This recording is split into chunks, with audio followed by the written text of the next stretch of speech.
At the meeting, Cyril Lancaster, the sole hero, was publicly humiliated by his girlfriend and immediately dismissed, never to be employed again. All because his girlfriend's old flame had suffered a minor scratch during the rescue mission. Without hesitation, Meredith Quinn canceled their wedding scheduled for a few days later. She looked at him coldly and said, "I won't let anyone who hurts Wilfred go unpunished. You'd better reflect on your actions. We'll discuss the wedding after that." Meredith expected Cyril to beg for forgiveness as he had done before. However, to her surprise, he simply stood quietly to one side and calmly replied, "All right." What Meredith couldn't have known was that Cyril had already seen through her true nature when she cut his rescue rope for the sake of her old flame. When the border force recruitment opportunity arose, Cyril didn't hesitate to sign up. He no longer wanted this heartless girlfriend. Ding! Story Shots reminds you to click the subscribe button at the bottom right corner to read the full novel. When Meredith Quinn's hand struck Cyril Lancaster's face, the entire rescue team fell silent. They had never seen Meredith so furious with Cyril before. In the hospital room, her eyes red with anger, she shouted, "Why didn't you protect Wilfred? Cyril Lancaster, are you even fit to be the team leader anymore?" The accusation and blame in her eyes pierced Cyril's heart like a sharp knife. Everyone knew that the primary duty of the rescue team was to save lives. Under any circumstances, team members should be prepared to sacrifice themselves.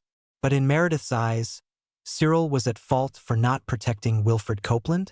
Cyril's gaze fell, and he mumbled an apology. "I'm sorry. It was my negligence." Meredith remained unsatisfied, glaring at him coldly. "Cyril Lancaster, I know you can't stand Wilfred being back, but he's at least a newcomer. How could you target him at every turn? And even let him lead the charge, resulting in his injury? Not only that, but several other newcomers who had joined with Wilfred also united to criticize Cyril. What kind of rubbish team leader is this? He's just bullying us newcomers. I'm going to report this to the higher-ups." He disregarded the safety of new team members, made a rookie take the lead, caused Wilfred to get injured, and made the rescue fail. "We need to change the team leader. Right? I'd rather die than work under such a disgrace." Looks of contempt nailed Cyril to the board of guilt, as if he had committed an unforgivable sin, deserving death. But they had all forgotten that, after the operation failed, it was Cyril alone who climbed to the top floor, turning the tide and defeating the vicious criminals. It was because of him that the group of kidnapped children were safely rescued. As for Wilfred, he had disregarded Cyril's orders to show off, climbing over the wall into the second floor, causing the criminals to become agitated. Their homemade gun had gone off accidentally, resulting in his injury. Cyril opened his mouth, wanting to explain, but Meredith's slap had shattered his heart. He suddenly realized that no matter how much he tried to explain, it would be futile. Meredith was furious, feeling indignant on Wilfred's behalf. At this moment, it was Wilfred lying in the intensive care unit, while he had only undergone a minor surgery. So any explanation from him would be meaningless. "Cyril Lancaster, you've really disappointed me. Do you think you're still qualified to be the team leader?" Without much thought, Cyril gave Meredith a long look. Then he removed his service weapon and placed his team leader badge on the table. "I have failed in my duty. I request to resign from the position of team leader and will deeply reflect on my actions." As he said this, the office fell deathly silent. Everyone knew that since joining, Cyril had been dedicated and responsible, holding the top spot on the honor roll with an almost zero failure rate in rescue missions. He was known for his relentless work ethic. Even that year when he had an acute appendicitis attack, he still insisted on commanding an emergency mission while enduring the pain. Now he was voluntarily asking to step down. Meredith was stunned, realizing she had been too harsh and hurt Cyril's pride. She softened her tone. "It's good that you have this awareness, but it's not necessary to." Cyril smiled bitterly, his voice full of disappointment. "Regardless, Wilfred was indeed injured, and as the team leader, I should take responsibility. Cyril, you know he's new and should be given extra care. always talking about taking care of the newcomers. Didn't she understand that the rescue team was an organization racing against time, and the newer members should strive even harder to improve themselves and catch up with others? Cyril remembered when he first joined the team, the previous leader had doubled his training tasks compared to others. Knowing the hardships and difficulties of rescue missions, he had pushed himself to the limit, training until his knees were bruised and his hands were covered in blisters. Back then, Meredith had watched with concern and pain in her heart. She would bring him medicine every night and prepare various gloves and knee pads for him. They were the ones who had supported each other all the way from being partners to lovers in the rescue team. As soon as Wilfred, her childhood friend, appeared, Meredith's favoritism never fell on Cyril again. At this moment, he felt the person before him was a complete stranger. He slowly walked out, feeling an uncontrollable pain in his abdomen. It must be from the fight earlier. During every rescue, Cyril always rushed to the front, often ending up battered and bruised. He cherished Meredith, and when they were partners, he considered her life more important than his own. He always protected her. So, for a long time, he had persuaded her to transfer to an administrative department, not needing to be on the front lines. For on-site rescues, he believed he was enough. But in the end, those who are favored become reckless, and Cyril had lost completely. Cyril Lancaster dragged his battered body, step by step, towards the exit. He was exhausted, longing only for a moment's rest at home. Just then, the operating theater doors swung open. Everyone's attention was drawn to the scene, no one noticing Cyril's trembling frame and weary spirit. Meredith Quinn was the first to rush to the doctor. Cyril saw tears welling up in her eyes. In that instant, he realized that this departure might truly mark the end of his relationship with Meredith. But his increasingly weakened body urged him on. Half an hour later, Cyril left the hospital alone and returned home. He had barely lain down when an urgent ringing came from his pocket. Meredith's voice was noticeably softer. "Cyril, why did you leave without completing your checkup?" It was standard procedure for the rescue team to undergo a full medical examination after a mission, to check for any internal injuries sustained during the rescue operation. But Cyril was utterly exhausted, and the day's events had left him emotionally drained. He felt the pain in his abdomen was nothing more than a minor injury. However, Meredith's tone was rather insistent. "Cyril, please come back for the checkup. I'm worried about you." Cyril felt a moment of disorientation, as if the woman who once only had eyes for him was still by his side. "Never mind. I'll come and get you." Before Cyril could refuse, Meredith had hung up the phone. Soon after, her car pulled up outside his building. When she first laid eyes on Cyril, a flicker of guilt passed across her face. "Cyril, I'm sorry for being so emotional earlier. Please don't take it to heart." Cyril nodded, forcing a smile of understanding, while a glimmer of warmth involuntarily rose in his heart. Perhaps he thought she still cared for him after all. It wasn't until they arrived at the hospital that he understood why Meredith's attitude towards him had changed so dramatically in just a few hours. "Cyril, Wilfred needs a blood transfusion." The fleeting warmth Cyril had felt turned to icy shards, piercing his wounds and making him bleed anew. He stared blankly at this once intimate lover, his heart flooding with despair. "Meredith, don't you understand? I'm in pain too." Meredith hesitated for a moment, biting her lip, unsure of what to say. After a while, the doctor's urgent voice could be heard. She seemed to have made some kind of decision, gripping Cyril's wrist tightly. "Cyril, I know this is difficult for you, but the blood bank is running low, and only you and Wilfred have the same blood type. Please, I'm begging you. Whatever you want afterwards, I'll make it up to you." Cyril's heart turned to ash. He looked up at the pure white ceiling, tears uncontrollably spilling from his eyes. His colleagues from the rescue team remained silent, their gazes avoiding him. The new recruits whispered among themselves. "He's the team leader, what's the big deal about giving Wilfred some blood? Is he even a real man? Being so fussy? Besides, Wilfred's injury is his fault." Didn't he say he'd take responsibility? Meredith, mindful of Cyril's feelings, sternly rebuked the new recruits. That's enough. Stop talking. This is Cyril's decision to make. But the look in Meredith's eyes as she gazed at him was one of unprecedented hope. She was pleading with him like this for another man. Cyril, his voice hoarse, lowered his head in resignation. I'll do it. Take the blood. But in his heart he was saying, Meredith, I've paid my debt to you. We're even now. When Cyril got off the hospital bed, he was completely drained of color. A full 600 milliliters had been taken, nearly costing him his life. His legs gave way and he collapsed to the floor. At that moment, good news came from Wilfred's side. With Cyril's blood, his surgery had gone smoothly, and his condition was under control. Cyril Lancaster spent an entire week recuperating at home. During this time, Meredith Quinn visited once, but only managed a brief glance before being urgently called away by the hospital. By his estimation, it was time for Wilfred Copeland to be discharged. The entire rescue team was brimming with joy, and Meredith invited Cyril to join Wilfred's welcome-back party. He refused with a stern face. Cyril, are you still upset about the blood donation? He's been my friend since childhood. I couldn't just let him die. Can't you understand that?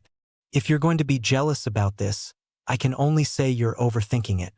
If there was anything between us, it would have happened long ago. Cyril felt too weary to discuss Wilfred with her. The corner of his lips curled into a faint, indifferent smile. You're mistaken. I'm just not feeling well and want to rest for a few more days. Meredith persisted, her voice suddenly rising.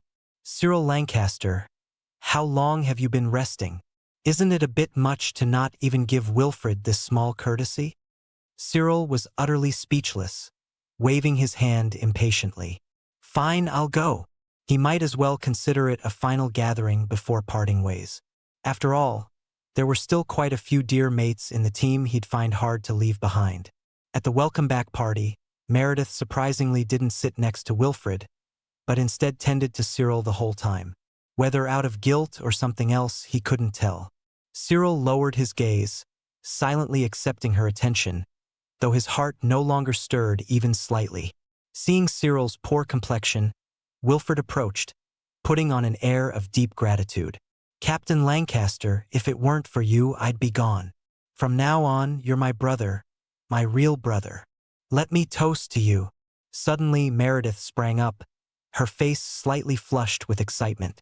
Wilfred, you've just recovered. You can't drink alcohol. With that, she took Wilfred's glass and downed it in one go. The glass had just been used by Wilfred, yet she showed no hesitation. She had also forgotten that Cyril was injured too. His spleen nearly ruptured, and couldn't drink alcohol.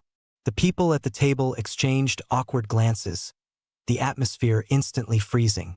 Wilfred flashed an embarrassed smile and didn't hesitate to grab Meredith's arm. Stop it, Meredith. I'm not a child anymore, you don't need to keep protecting me. I won't be bullied. Cyril raised his eyes slightly, filled with endless sarcasm. It was just a glass of wine, yet somehow he'd become the bully? He instinctively thought Wilfred was hinting at the rescue incident. Meredith also realized her stance was somewhat awkward and hurriedly explained. I've known Wilfred since he was little. I've always treated him like a brother and spoiled him. He's just recovered. Please be understanding, everyone. How lovely. His girlfriend was coddling and protecting another man, right in front of Cyril. Cyril set down his glass heavily and left the private room without a word. Outside, he pulled out a cigarette and lit it slowly. Just then, his mobile rang. It was the National Rescue Headquarters. The Border Force Unit position had become available. Well, I'll go then. They're all still young, and I've got no attachments. On the other end, the deputy director was utterly surprised. Cyril, weren't you and Captain Quinn about to get married? How can you participate in this kind of mission? This rescue operation might be a one-way trip. Are you giving up on your family? He took a deep breath, his gaze filled with disappointment through the veil of cigarette smoke. There's nothing to give up. It wasn't really a family to begin with. I was just deluding myself. Deputy Director, Please let me go.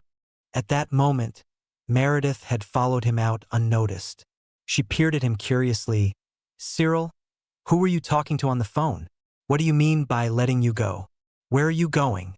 Cyril quickly stubbed out his cigarette and said flatly, It's nothing. I'm thinking of leaving the team to live a peaceful life. Meredith was silent for a long while. Then, her voice turned soft and coy. What about me if you leave? Didn't we agree to work together and retire together later? Cyril looked at Meredith's expression, his heart stirring. But the next second, she stabbed his heart again. And what about the new recruits? Who will teach them and guide them if you're gone? Heh, in the end, it's all about Wilfred. Cyril laughed self-mockingly, his heart completely cold. That little spark of feeling dissipated into ashes, scattered by the wind. Meredith, there is no future for us. Due to an emergency rescue, Cyril Lancaster ended his rest early. This time, the team didn't allow him to be at the front, placing him in the rear instead. However, the rescue mission proved far more difficult than imagined. It was an explosion caused by a gas leak. With hundreds of people in one building and not enough firefighters, they all rushed in to save lives. When Cyril carried out the last injured person from the billowing smoke, his face was deathly pale. The wound in his abdomen tore open again, causing excruciating pain. He gently placed the person on the ground and quietly retreated to a corner, his hand shaking as he pressed against his abdomen. Beads of sweat broke out on his forehead. As evening approached, they just needed to wrap up a few final tasks before finishing. Hang in there, Cyril Lancaster. Thinking this, Cyril wiped away his sweat and forced himself to stand up straight. At that moment, he felt a warmth on his back as a soft, fluffy blanket was draped over him. An unfamiliar face appeared before his eyes. Are you all right, mate? I saw you're injured but still came on duty. You should be resting properly. The young woman's eyes were clear, and although parts of her face were blackened by smoke, one could still make out the fair skin underneath. Cyril was taken aback for a moment, then smiled as he pulled off the blanket and pushed it back into her hands. Thank you for your kindness, but I'm fine. You should leave quickly. It's dangerous here. With that, Cyril unhesitatingly rushed back into the nearly burnt-out building. The girl behind him tried to call out to stop him, but it was a moment too late. As a member of the rescue team, he often encountered people who thanked and cared for them like this. He was used to it by now, but how did this girl notice he was injured? His spleen surgery left only a small wound, and he was just a bit anemic after being discharged. Even with the demanding rescue mission, his expression shouldn't have been that bad, right? Cyril shook his head, automatically dismissing this small incident, and continued with his wrap-up work. When he finally got hold of his mobile after finishing everything, he found dozens of missed calls from Meredith Quinn. He had participated in this rescue operation without proper rest, and he had kept it from Meredith. No doubt she must have found out by now. Cyril was a workaholic, disregarding his injuries to participate in rescues. Perhaps she was calling out of concern for his health? As he thought this, he couldn't help but curl his lips into a smile. No matter how unreasonable Meredith had been before, he was a man who deeply loved his fiancée. The thought that she still cared about him brought a warmth to his heart. His voice even softened a bit. Hello? Meredith, I'm Cyril Lancaster. Why didn't you come to Wilfred's discharge dinner? One sentence, just one sentence. Cyril's mood instantly plummeted. He remained silent for a long while, his expression visibly crumbling. Meredith's complaint was like a sharp thorn piercing his heart, drawing blood. Cyril Lancaster, did you hear what I said? How could you be so inconsiderate of my feelings? Cyril's lips parted bitterly, his voice somewhat hoarse from inhaling smoke. Meredith, I really had something. All right, I know you too well. It's just because Wilfred's back and I'm paying more attention to him, so you're getting jealous like this. But let me tell you, if there was anything between Wilfred and me, how would it ever be your turn? Cyril laughed coldly. So, you actually want something with him, huh? Immediately, an angry shout erupted from the phone. Cyril Lancaster, Don't you dare go too far. What's the point of maliciously speculating about my relationship with Wilfred? Indeed, there was no point, so Cyril fell silent. Meredith snorted coldly and hung up the phone decisively with a click. Cyril, the rescue mission was a complete success. Why don't you go home and rest? By the way, why didn't Meredith come to pick you up? Indeed, she used to come and pick him up, but now she hadn't. She was busy celebrating with Wilfred. How could she possibly have time for him? Cyril Lancaster left in a daze, hailing a taxi on the street. When the driver asked where to go, he inexplicably gave the address of the dinner party. After getting out of the car, Cyril didn't even have time to change out of his dust-covered clothes. He pushed open the door of the private room just like that. Then, the sight that met his eyes was two figures embracing and kissing. The cheering crowd suddenly fell silent. Wilfred and Meredith were kissing passionately, unaware of his presence. Until Lionel quietly reminded them, "Cyril, you're here." Only then did Meredith hurriedly let go of Wilfred's collar, which she had been clutching tightly. He stood there, stunned. Soon after, he felt as if all the oxygen had been sucked out of him, his chest aching terribly. "Cyril, why are you here? Didn't you have a rescue mission today?" "Oh, don't misunderstand. We were just playing truth or dare." Someone tried to help, but the awkward atmosphere remained frozen. A few minutes later, everyone was looking at Cyril, not daring to speak. Wilfred picked up a glass of wine and approached with an embarrassed smile. "Chief, it's just a game. Meredith and I grew up together. We've been close since we were in nappies. You won't mind, will you?" Disgusting. Cyril felt nothing but intense nausea rising in his chest, almost about to erupt the next second. He looked at Meredith, but she guiltily avoided Cyril's questioning gaze. Bang! The wine glass Wilfred was offering was slapped to the ground by Cyril, shattering instantly. Meredith frowned, being the first to rush over and grab him as he was about to explode. "Cyril, don't be angry. We can talk about this later." Cyril had endured enough. As a man, not only had she humiliated him, but she was also so partial to another man. He coldly shook off Meredith's hand and stared intently at the provocative Wilfred. His tone was icy cold. "Wilfred, is it? Since you two are so close, why don't you just be together?" "I'm out." Meredith's pupils dilated, and she spoke with disbelief. "Cyril, what are you saying? It was just a game. Is it worth all this?" Whether it was worth it or not, Cyril didn't know. He only knew that he'd had enough. "Stop it, will you? You're a grown man. Why are you being so petty? We've already said it was just a game. It wasn't real." Meredith's face gradually showed signs of impatience. Even the younger colleagues began to sneer at him. The chief is being too small-minded. Everyone knows Wilfred and Meredith are childhood sweethearts. They said it was just a game, didn't they? How boring. I think Wilfred and Meredith are more suited for each other. Why not leave Cyril and be with Wilfred?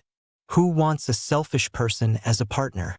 Seeing the situation getting increasingly serious, Meredith calmed her anger and pushed Cyril out of the private room. All right, everyone continue eating. Don't let this spoil the mood." Outside the room, she still had a slightly reproachful look. "Cyril, what's wrong with you? How can you be so childish? You're making it very difficult for me. How am I supposed to face everyone after we're married?" Cyril found it extremely ironic and couldn't help but laugh. His nose stung terribly, which he tried hard to suppress. He dusted off his hands and turned away. "Meredith Quinn, it's over. There's no after.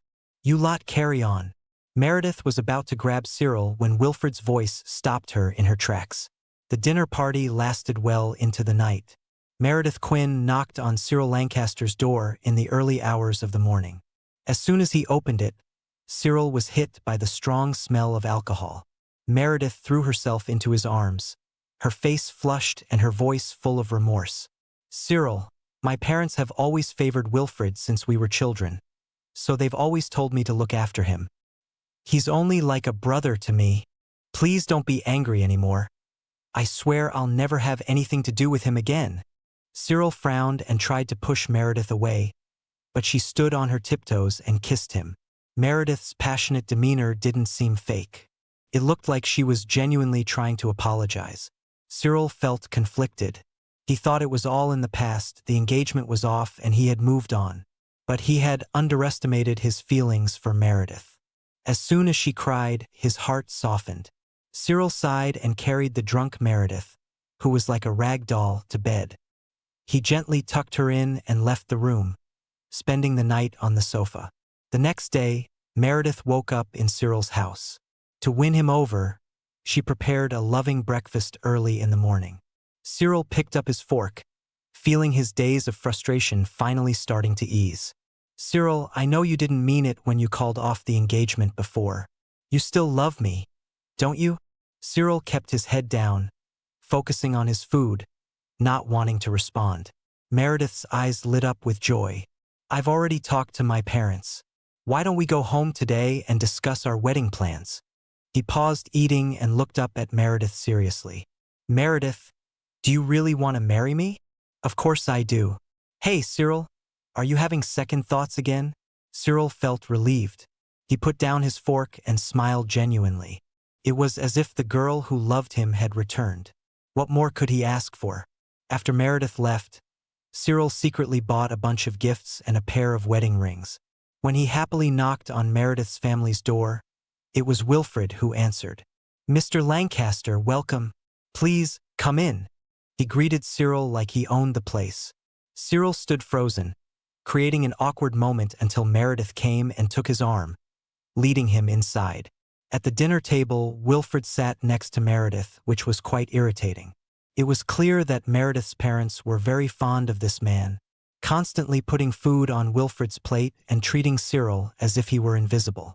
Meredith was also annoyed and was the first to bring up the wedding. "Mom, Dad, we're here to discuss the wedding. Please stop talking about Wilfred and my childhood." Mr. and Mrs. Quinn exchanged glances, then looked at Cyril indifferently. "Cyril, if you marry our Meredith, we hope you'll resign from the rescue team immediately." Cyril was shocked. "Why should I leave the rescue team? The rescue team's tasks are too dangerous. We're constantly on edge. We don't want our precious daughter living in fear every day, wondering if her husband will come home alive." This was Cyril's career.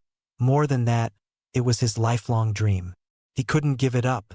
Just as he was about to object, Meredith grabbed his hand. Mrs. Quinn continued with her demands. "Also, the engagement ring must be worth £80,000, and you need to have a house. After the wedding, Wilfred might stay with you for a while. His parents are abroad, and he has no one to look after him. We're worried about him, and the wedding must be after Wilfred's birthday. Meredith and Wilfred's birthdays are close, so we want to throw them a grand joint birthday party. The wedding can be after that." A joint birthday party for Wilfred and Meredith, postponing the wedding? And after getting married, Wilfred would temporarily live in their marital home? What kind of logic was this? Cyril was too shocked to speak, and Meredith kept her head down, eating without objection. Mr. Quinn glanced at Cyril impatiently, his tone distant. "If you're not saying anything, we'll take that as agreement. You can bring your parents over sometime to discuss the details." Cyril finally looked up, putting down his cutlery with a clatter. "I appreciate your kindness, but I'm afraid I don't have parents anymore. I think we should postpone discussing the wedding." He stood up and left, ending what should have been a harmonious meeting on a sour note. Cyril's father had been a fire brigade chief, and his mother a key member of the National Rescue Headquarters. Sadly, they both heroically sacrificed their lives in a major earthquake.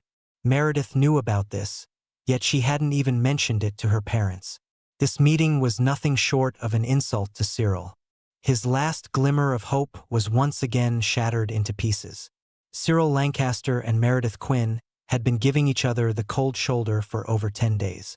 During this time, Cyril had taken the opportunity to resign from his position as team leader and was enjoying a rare holiday at home. Only Lionel Redwood had come to visit him during this period. The others, influenced by the younger member's instigation, now viewed Cyril as irresponsible and petty. He couldn't be bothered to care. At this moment, the National Rescue Headquarters called. New positions for the Border Force Rescue Team had become available. Although he had resigned as team leader, he could still recommend candidates to his superiors. "Headquarters, I'll go," he blurted out. There was a long silence on the other end of the line. After a moment's hesitation, the voice from the headquarters asked gravely, "Cyril, you're not joking, are you? This is Border Force rescue work. It could be life-threatening. You're about to get married, aren't you? What about your family?" Cyril gave a sardonic laugh. Marriage? Nothing but a hollow fantasy now. But he didn't reveal the reason just yet, instead stubbornly insisting on applying for the rescue position. "Headquarters, please let me go. I have no dependents. My parents are gone. I have no attachments." "But what about Meredith Quinn? Aren't you and she?" Cyril sighed, unable to shake off his melancholy for a long while. "I'm planning to break up with her." "Well, all right then. I'll submit your application for the position." Cyril hung up the phone and slept until the afternoon. When he woke up, he received a call from Meredith Quinn. On the phone, she sincerely apologized for her parents' comments, saying she had already discussed it with them and that those messy conditions were still negotiable. But at this point, Cyril felt utterly exhausted. He didn't want to get involved in this mess anymore. Meredith wanted to meet and talk, but Cyril flatly refused. "There's no need. Just let me be alone for a while." Meredith was stunned, a hint of a tearful voice coming through. This time, Cyril remained unmoved, ending the call with a blank expression. He lay back down on the bed, staring at his phone's lock screen. The two people cuddling in the picture once looked so sweet and intimate. Now it seemed nothing but ironic and regrettable. "All right, I'll come over after my follow-up checkup," Cyril Lancaster replied while packing his belongings. His flat felt rather empty now, as he had already shipped the important items to the new rescue team. He was only taking a single suitcase with him. After finishing his packing, Cyril headed to the Royal Westminster Hospital. Dr. Thornton conducted a thorough examination and, finding no issues, provided him with the necessary documentation. Cyril held the papers in his hand, feeling a mix of emotions. He then dialed Meredith Quinn's number, believing it was better to break up in person. Leaving without a word would be lacking in both politeness and upbringing. "The number you have dialed is switched off." He tried calling several times, but there was no answer. It wasn't until Dr. Thornton came out and saw him looking for Meredith that he said, puzzled, "Isn't Miss Quinn at the hospital? I saw her come in this morning. Thought she was here for you. Where is she now?" "I believe she's in one of the examination rooms on the 3rd floor. Why don't you check there?" Cyril wasted no time and headed to the 3rd floor. The receptionist informed him that Meredith was in room 5, accompanied by a man. He assumed she must be there with Wilfred for his checkup. As Cyril approached the room, he heard familiar voices. "No, I can't tell him. No man could accept something like this." Cyril involuntarily stopped in his tracks. He had no intention of eavesdropping, but he couldn't find the courage to face Meredith. What he heard next made him feel as if he was falling into an abyss. "This child, I don't know if it's yours or Cyril's. If it's born looking nothing like him, we'll all be ruined." "Meredith, calm down. We used protection that night, didn't we? If it's not his, whose is it?" "No, I'm not sure. Maybe I should just get rid of it quietly. Besides, being pregnant before marriage isn't exactly respectable." Word by word, Cyril stood frozen in place.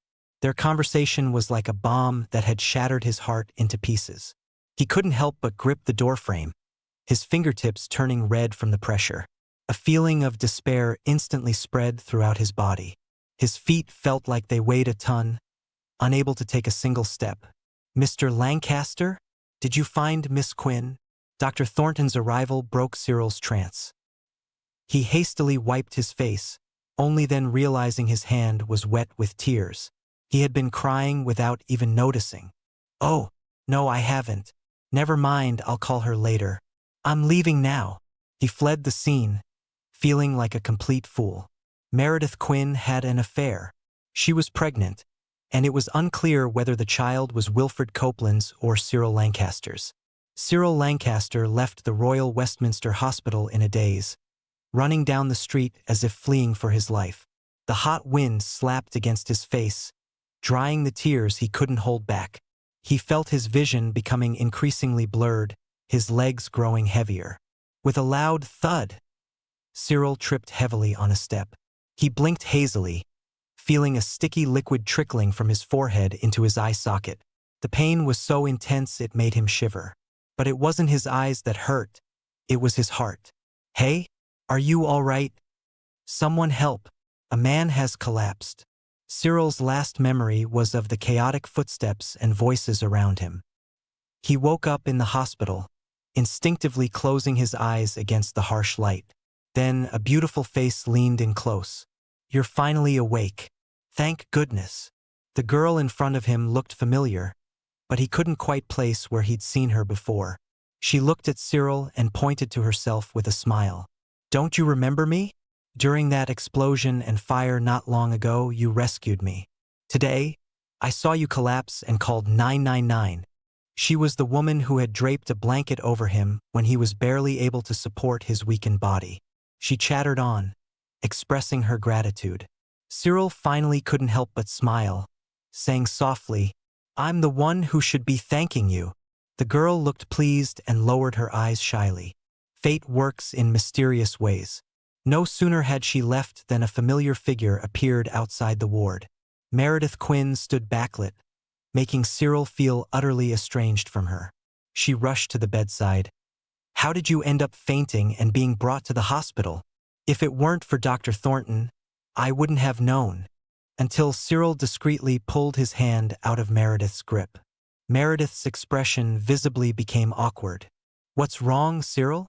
Cyril opened his mouth to speak but caught sight of Wilfred Copeland behind Meredith.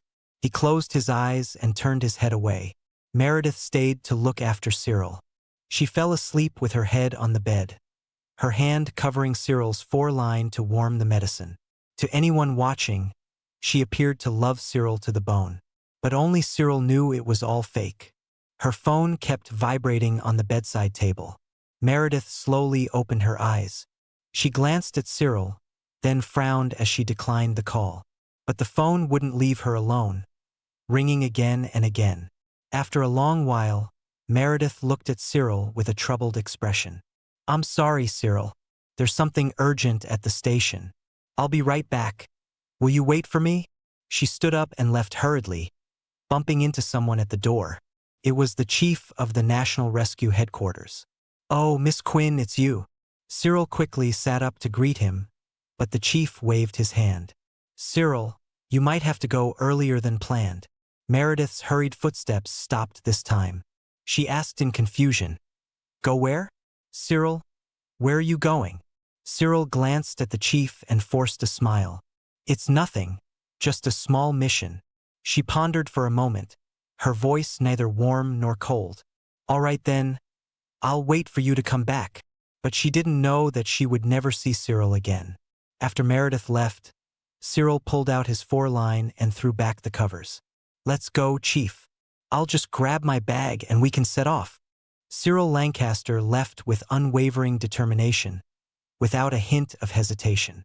Before departing, he quietly placed a breakup letter in his bedroom. Afterwards, he made phone calls to cancel all the pre-booked wedding packages. Before boarding the plane, Cyril removed his SIM card and tossed it into a nearby rubbish bin. Just like that, a white trail appeared in the sky, soaring towards the clouds. Meanwhile, on Meredith Quinn's side, Wilfred Copeland, seeing how concerned she was about Cyril, felt incredibly jealous. He made up an excuse to call Meredith over. "My wound is hurting badly. Do you think it hasn't healed properly?" "How could that be? The doctor said everything was fine." Wilfred persisted, insisting he felt unwell. Meredith had no choice but to accompany him to rest in an empty hospital room. "Meredith, you're so kind. If only I had come back earlier, you wouldn't have ended up with Cyril." Meredith's hand, which was peeling an apple, paused. She lowered her gaze, her voice becoming distant. "Wilfred, please don't say things like that anymore. I'm about to get married.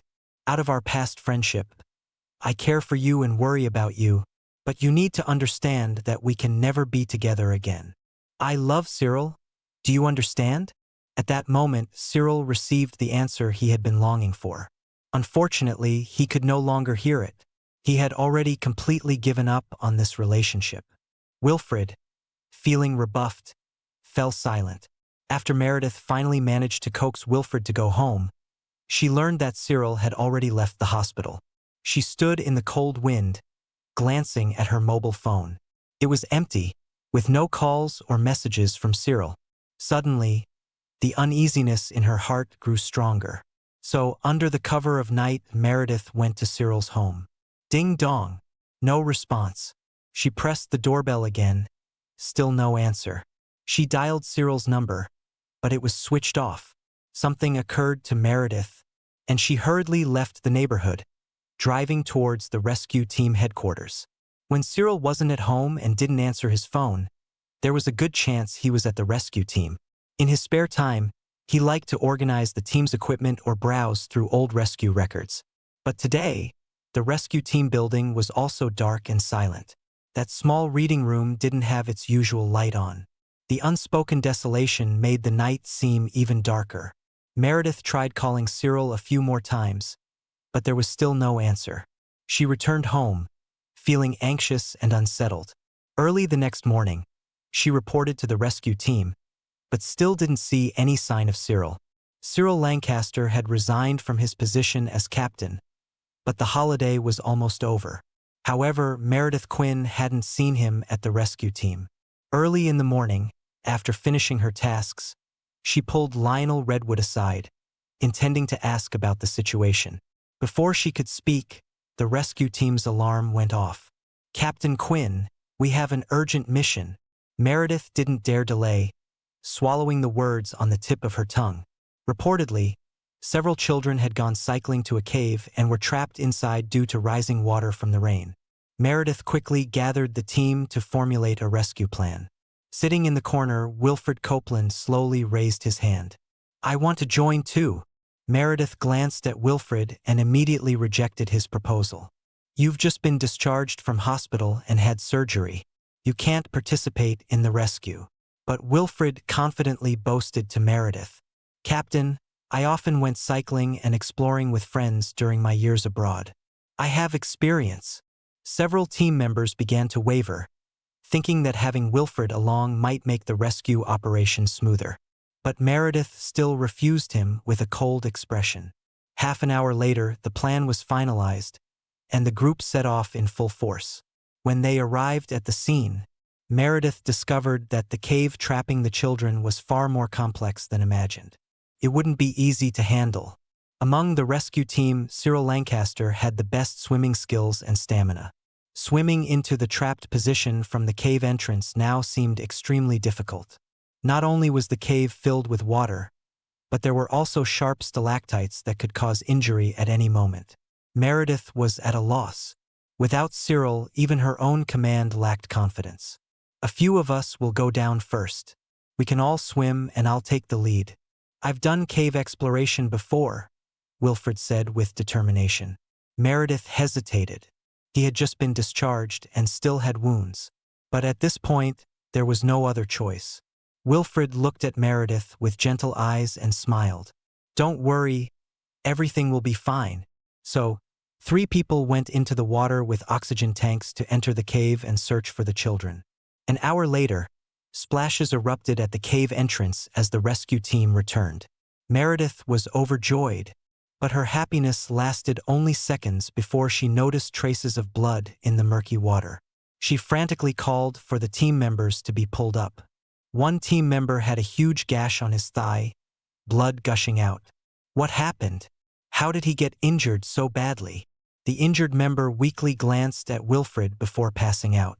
Meredith instinctively looked at Wilfred. "Didn't you say you had experience? What exactly happened?" As it turned out, Wilfred Copeland had been lying all along. He had no experience in caving, and after the group entered the cave, rescue became extremely difficult due to the complex limestone formations. Wilfred and the injured team member were supporting each other as they walked through the water when he accidentally stepped on a loose rock. In that moment of crisis, Wilfred grabbed the team member beside him, using the other's body as a shield to protect himself. This led to the other person getting injured, with a deep gash on his thigh from the sharp rock face and several bruises from the fall. Meredith, I didn't mean to. I panicked, Wilfred stammered. Meredith Quinn gave him a long, hard look, feeling a wave of disgust rising within her. This wasn't the first time his reckless behavior had caused a mission to fail. No matter how much she had tried to protect him before, the rest of the team must surely have complaints by now.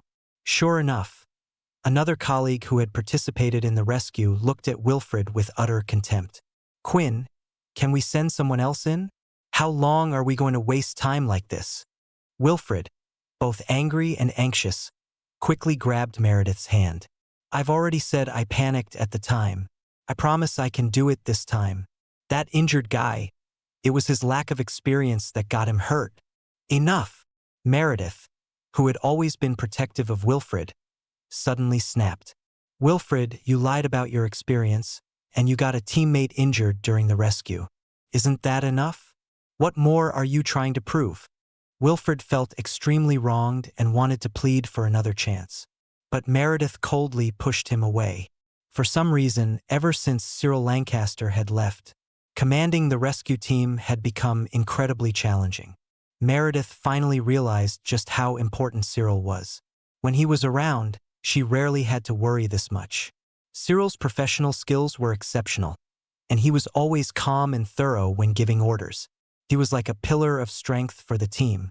But he hadn't been gone long, and already it felt like the rescue team was falling apart. After the rescue mission ended, Meredith immediately sought out Lionel Redwood. Quinn, don't you know? Lancaster left for the border force 2 days ago. He's gone to assist with rescue operations there. What? It wasn't until Meredith Quinn saw the border force reassignment letter with her own eyes that reality sank in. Her hands trembling, she collapsed into her office chair. Are you saying Cyril Lancaster has gone? To the border force over 1,000 miles away? She asked, her voice barely above a whisper. That's right, Miss Quinn. Look at this signature. There's no mistake, her colleague confirmed. Miss Quinn, weren't you two about to get married? What could Cyril be thinking? The border force missions can be incredibly dangerous, sometimes with no return.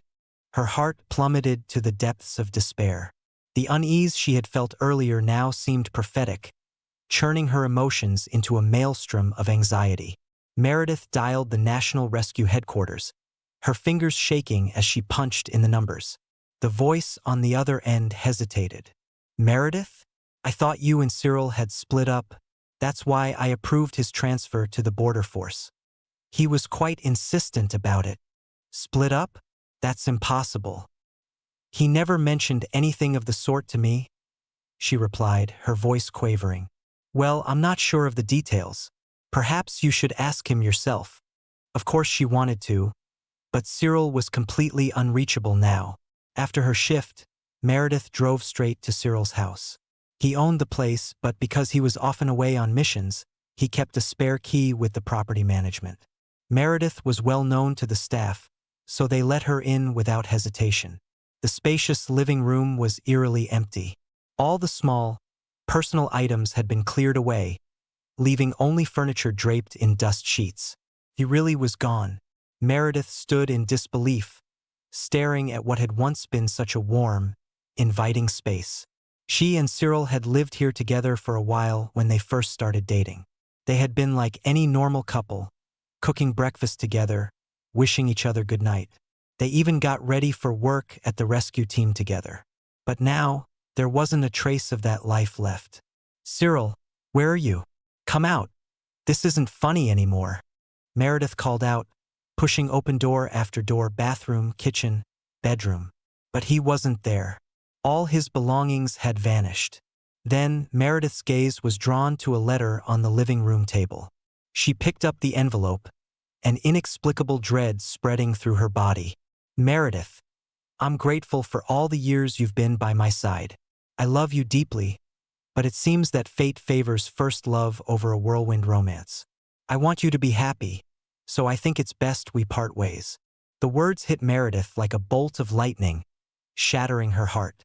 She had said, "Let's break up" to him many times before. In the past, when they argued, she would childishly threaten to end things, the words "let's break up" falling from her lips all too easily. "I won't break up with you, darling. Don't be angry. What can I do to make it up to you?" he would always say. "Shall I take you out for a nice meal? Buy you a new handbag or some makeup? Or should I write, 'I'm sorry' 100 times?" He would always find a way to soothe her until her anger dissipated. But despite all that, Cyril had never given her the silent treatment or uttered the words, "break up," in retaliation. Now, seeing those two words, "part ways," written in his hand, felt like a dagger to her heart. Clutching the letter, Meredith's eyes welled up with tears. A moment later, they were streaming down her face. She cried until she was exhausted, collapsing onto the sofa, her body racked with sobs. Meredith couldn't accept the fact that Cyril had truly left her. The rescue missions at the border force had become more challenging than ever before. Cyril Lancaster had just arrived, and although he wasn't the team leader, he gave his all to complete one mission after another. Little did he know that he would encounter someone at the border force station who was neither a stranger nor entirely familiar. The moment the young woman saw him, they both marveled at the peculiarity of fate. "Hello, I'm Rowena Chadwick," she introduced herself. "Hello, I'm Cyril Lancaster," he replied. In the next moment, Rowena grasped Cyril's hand and chuckled. "What a coincidence, isn't it? This is the third time, right? The first time you saved me, the second time I saved you, and now we meet again as colleagues." Cyril also found it incredible. But the fact was that during this most difficult period of his life, he had encountered this woman 3 times. "So we're partners now. You handle the rescues, and I'll take care of the medical treatment," Rowena said.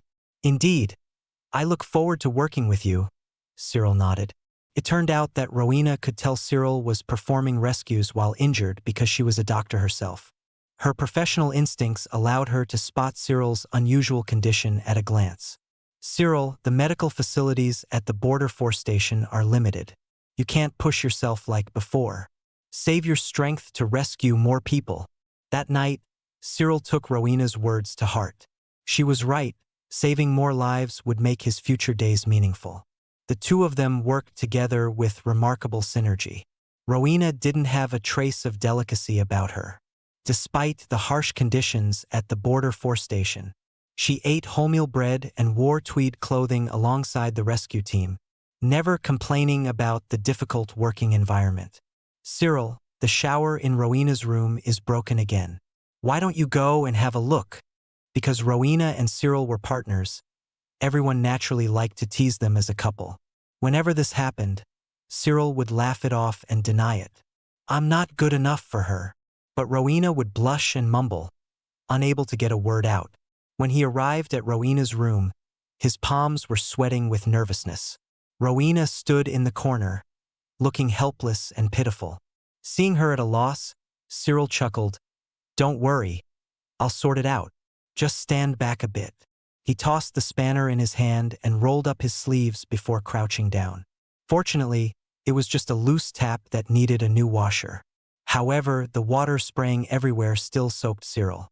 His shirt was drenched, revealing the white vest underneath and the smooth, toned muscles of his body. Rowena glanced at him and quickly lowered her head in embarrassment. Cyril, completely oblivious to her reaction, assumed she was just worried about the tap. He gently patted Rowena's shoulder with one hand. "See? It's all fixed now. You can trust me to get things done." Rowena's face turned visibly red all the way to her ears. Cyril Lancaster never expected to see Meredith Quinn again. Recently, a dangerous fugitive from the city had escaped to the border area, taking hostages along the way in an attempt to cross the border illegally. As a result, the National Rescue Headquarters had sent a commander from the rescue team, as they were more familiar with this escapee. With the rescue team's assistance, the capture would be easier. Cyril had just completed his mission and was coming out of a refreshing shower when he saw Rowena Chadwick heading to the canteen. He greeted her with a smile. "Rowena, Off to dinner? Let's go together. Just as he finished speaking, a car pulled up behind Rowena, and a painfully familiar figure stepped out. Meredith Quinn, with tears in her eyes, quickly walked up to Cyril. "Cyril!" she exclaimed. To her disappointment, there was no joy of reunion in Cyril's eyes. Instead, his confusion gave way to a hint of impatience. "I don't recall seeing your name on the rescue team's command list." Cyril couldn't help but frown. Looking past Meredith, he noticed Wilfred Copeland getting out of the car behind her. His good mood for the day instantly evaporated. Meredith hurriedly explained, "I requested to come here. I wanted to see you." Before she could finish, Cyril let out a cold sneer, his expression distant. "There's nothing worth seeing about me. Use that time to focus on your work properly." With that, he gave Rowena a look, and the two of them turned and left side by side. During the cave rescue operation involving Meredith and Wilfred, a team member was injured. Not only that, but one of the injured nearly died after being rescued due to the prolonged delay. This incident hadn't reached the border force, but Cyril had heard bits and pieces at the National Rescue Headquarters. "Cyril, this was my fault. Please don't blame Meredith." Wilfred suddenly appeared, blocking Cyril's path. He kept making excuses for Meredith, taking all the responsibility upon himself. Since Wilfred was being this way, Cyril didn't hold back. With a cold face, he sarcastically remarked, "I've heard about your failed rescue. You're right, with someone like you on the rescue team, it's no wonder things go wrong more often than they go right." Wilfred hadn't expected Cyril to criticize him so harshly, disregarding any pretense of politeness. His face immediately fell, and he looked towards Meredith with a hurt expression. This time, however, Meredith didn't take his side. Without a word, she turned and headed to the reporting office, leaving Wilfred standing there awkwardly by himself. There was a major rescue mission these days, with Cyril Lancaster and Rowena Chadwick partnering up. Meredith Quinn stayed at the National Rescue Headquarters as the commander, while Wilfred Copeland assisted with the rescue. Some people had been smuggled across the channel, and the cargo ship they were on had been attacked by pirates. The attackers were likely armed. Cyril put on his bulletproof vest, ready to go. Rowena slipped a wrapped pill into his hand. "Take this. If you get hurt, swallow it. It'll at least buy you some time." Cyril understood, grinning foolishly. "Don't worry. I've got 9 lives." Still concerned, Rowena looked him over from head to toe. Meredith watched their interaction, feeling very uncomfortable. She approached Cyril and held out her hand. Cyril knew what she meant. Before every mission, Meredith used to check Cyril's personal equipment, including his firearms. She would also thoughtfully help him organize his gear, making sure nothing was missing. But this time, Cyril waved her off expressionlessly. "No need. I've checked everything carefully myself. Don't trouble yourself, Officer Quinn." He turned away without hesitation and got into the vehicle. The rescue mission went smoothly, but Cyril still got slightly injured. He had a few cuts on his arm and chest, though the wounds weren't deep. Seeing Cyril's tactical gear stained red with blood, Rowena panicked, almost on the verge of tears. The flesh and fabric were stuck together. She carefully peeled them apart. With years of medical experience, her hands were very steady, but Cyril still noticed the fine beads of sweat on her forehead. As she cleaned the wounds with antiseptic, Cyril couldn't help but wince. Rowena froze in fear, apologizing profusely. I'm sorry. I hurt you. I'll be gentler." Cyril smiled brightly and held her wrist. "Don't be nervous. I'm not in pain, I'm used to it. You don't need to be under so much pressure." His eyes were gentle. This man, so brave and determined on the battlefield, was actually tender and sensitive in private. It was hard not to be moved. When Meredith learned that Cyril was injured, she rushed to the hospital as soon as the mission debriefing was over. But Cyril maintained a cold demeanor throughout. She sat by the hospital bed, looking extremely remorseful. "Cyril, are you still angry with me? I've come to see you, haven't I?" Cyril tugged at the corner of his mouth, giving her an indifferent glance. "Meredith, some things once lost are lost forever. There's no point in clinging on. But Meredith wouldn't listen, her eyes brimming with tears. Cyril, how can you treat me like this? Was everything between us fake? I followed you to the border force through thick and thin, and now you're flirting with other women. What am I to you? Cyril was utterly shocked. He couldn't believe such words would come out of Meredith's mouth. It was the biggest joke ever. Back then, when she and Wilfred were all lovey-dovey, did she ever consider Cyril's feelings? Now she had the audacity to accuse him. It was truly laughable. Cyril closed his eyes briefly, his voice cold as ice. Meredith, how dare you say such things? When I saw you kissing Wilfred with my own eyes, what did you say? It was just a game. I explained that at the time. Cyril nodded sarcastically, repeating right, right, right. But his next words left Meredith frozen in place, speechless. Let's say the kiss was just a game. What about sleeping together? You even got pregnant and couldn't tell if it was mine or Wilfred's. Meredith, did you think I was a bloody fool? Playing me like that? At that moment, the door to the ward opened, and Rowena returned with the medicine. The three of them stood there, staring at each other in awkward silence. Meredith Quinn ran out of the hospital room in tears. Rowena Chadwick stood there momentarily at a loss, realizing this was the first time she had gained some insight into Cyril Lancaster. Since he had joined the Border Force unit, he had always prioritized his duties and never mentioned his personal affairs. Everyone said Cyril Lancaster was a workaholic who had never been in a relationship. She never imagined he had an unknown past with Captain Quinn. Cyril Lancaster saw Rowena's embarrassed expression and couldn't help but smile. Sorry you had to witness that. Rowena finally snapped out of it, realizing her position was a bit awkward. She hurriedly opened Cyril's medicine to change the subject. She felt that Cyril probably didn't want her to mention those things. So, she remained silent and quietly changed Cyril's dressing. In fact, Cyril was quite concerned internally. Although he had come to terms with that disgraceful past, bringing it up again was like reopening an old wound, still raw and bleeding. He didn't want his currently peaceful life to be disturbed again. Fortunately, Rowena was a girl with high emotional intelligence, gentle and considerate in nature. He felt immensely grateful to be with her. As for Meredith Quinn, let her be. Cyril looked at the clouds outside the window, lost in thought. Leaving Meredith was the best outcome for them. He would never soften his heart towards this woman again. He regretted it now. Perhaps he should have left when Wilfred first came back and she sided with Wilfred. Meredith stumbled out of the hospital room in a daze, a suffocating sense of loss spreading through her heart. Why did it turn out like this?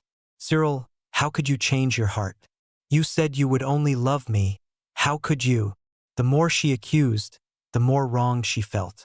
After a while, Meredith sat exhausted on the cold hospital chair, hugging her arms. When she felt warmth on her shoulder, she slowly looked up to see Wilfred's concerned expression. Meredith, I told you long ago he wasn't worth it, but you wouldn't listen. Only I will always be by your side. Meredith cried louder and louder. Although she tried hard to suppress her emotions, she couldn't help but choke with sobs. Wilfred lowered his eyes and hugged Meredith, constantly stroking her hair to soothe her emotions. Unexpectedly, Meredith wiped away her tears, suddenly pushed Wilfred away, and glared at him fiercely. You're always saying hurtful things. If it weren't for you, Cyril and I wouldn't have ended up like this. Why did you come back? Why? In her agitated state, she slapped Wilfred across the face. Get out, Wilfred! Get out! Wilfred was stunned by the slap, his gaze frozen. Since childhood, how protective Meredith had always been of him. Why had it come to this? He clenched his fists, anger rising in his heart. Meredith, you're blaming me? On what grounds? Why does that Cyril Lancaster get to come in later and take over? I knew you first, and when we were little, you even said you'd only marry me. He grabbed his hair in frustration, his eyes full of hatred. Despite the hurtful words Cyril Lancaster had said to Meredith Quinn, she showed no intention of backing down, constantly clinging to him. Watching Cyril's gentle and attentive attitude towards Rowena Chadwick, Meredith felt her blood boil with jealousy. However, to salvage her image in Cyril's eyes, she could only swallow this bitterness in silence. During their most recent operation, the entire team gathered for a briefing. This rescue mission was even more urgent and dangerous than any previous ones. Even exceptional doctors like Rowena were deployed to the front lines as a precaution. This time, it was Cyril who helped Rowena adjust her bulletproof vest. "Cyril, it's not that dramatic. I'll be fine," she said, awkwardly pulling at the zipper. "Remember to stay close to the protection unit. Don't stray or wander off. Even if you see injured people, wait until it's safe before going to treat them." "Understood." He rattled off a long list of instructions. His hands had already unconsciously zipped up Rowena's vest. Seeing his concern, Rowena felt a warmth in her heart. It was the first time Cyril had shown such care for her. Their intimate interaction fell squarely in Meredith's line of sight. She stared daggers at Rowena, her jealousy growing, wishing this woman would disappear from her sight immediately. This rescue mission could be one way. Everyone, be mentally prepared. Cyril silently clenched the medicine Rowena had given him. Without realizing it, he seemed to have already regarded Rowena as the only person he could trust in this desolate border area. They were partners and, more importantly, friends who shared life and death. In contrast, Meredith was preoccupied with Cyril, while Wilfred Copeland was fixated on Meredith. The two lacked any semblance of teamwork. The rescue team set off immediately. They discovered the fraudsters who had kidnapped British citizens in a deep forest. This wasn't just a smuggling border crossing, but also a base for cross-border fraud gangs. Those fraudsters were ruthless, and the fraud syndicate would stop at nothing for profit. Cyril checked his GPS watch. Rowena and her team's position seemed safe, causing him to breathe a sigh of relief. "Move out. Let's start the encirclement," he ordered. "Watch out for your own safety." Several rescue teams followed the border force soldiers to break through. Instantly, they were met with a hail of gunfire. The fraud gang was so vicious they even used corpses as shields. As their leader was about to escape under cover fire, Cyril gave chase. After running for about a minute through the damp forest, Cyril heard urgent footsteps behind him. He whirled around to see Wilfred hot on his heels. "Wilfred, why are you here?" Cyril asked, surprised. "Quick, Wilfred, go around to the right. We'll flank him." Looking at the sweaty and somewhat exhausted Cyril, Wilfred's lips curled into an eerily sinister smile. "Cyril, my dear captain, even at a time like this, you're still trying to order me around?" Cyril didn't understand what he meant and furrowed his brow. "What do you mean? I'm the deputy commander for this operation. What's wrong with following my orders?" But Wilfred let out a mocking laugh, suddenly lunging at Cyril and stopping him in his tracks. "Deputy commander? Ha! Who do you think you are?" Before Cyril could steady himself, Wilfred swept his legs out from under him, causing him to lose balance and tumble towards the steep slope in front of them. "Die, Cyril Lancaster. With you gone, Meredith will be mine." "What? Cyril's gone missing." After completing the rescue mission, the rescue team brought shocking news. Cyril Lancaster had disappeared while pursuing the leader of a fraud ring. How is that possible? Cyril's overall abilities are so formidable. His technical skills and physical fitness are the best among us. Yeah, he surely can't be in trouble. Not necessarily. What if something happened during a fight with the criminals? This forest is dense and complex. What if he slipped and fell somewhere? The rescue team was suddenly in a state of panic. The emergency rescue mission had just ended, and now they were gearing up to search for Cyril Lancaster. Meredith Quinn put on her rescue team uniform, her gaze determined. "I'm going to look for Cyril too." Seeing this, Wilfred Copeland grabbed Meredith's arm. "Are you mad? Why are you getting involved? The border force unit and rescue team are enough for this. You're not going." But Meredith was too worried about Cyril. She pushed Wilfred away, showing no signs of backing down. "I must find him, whatever the outcome. If you try to stop me again, don't blame me for being harsh." At this point, Wilfred had no choice but to reluctantly allow Meredith to join the team. His face was filled with worry, not knowing if Cyril Lancaster was still alive after he had pushed him down the steep slope. He hoped Cyril had died from the fall. That way, there would be no evidence.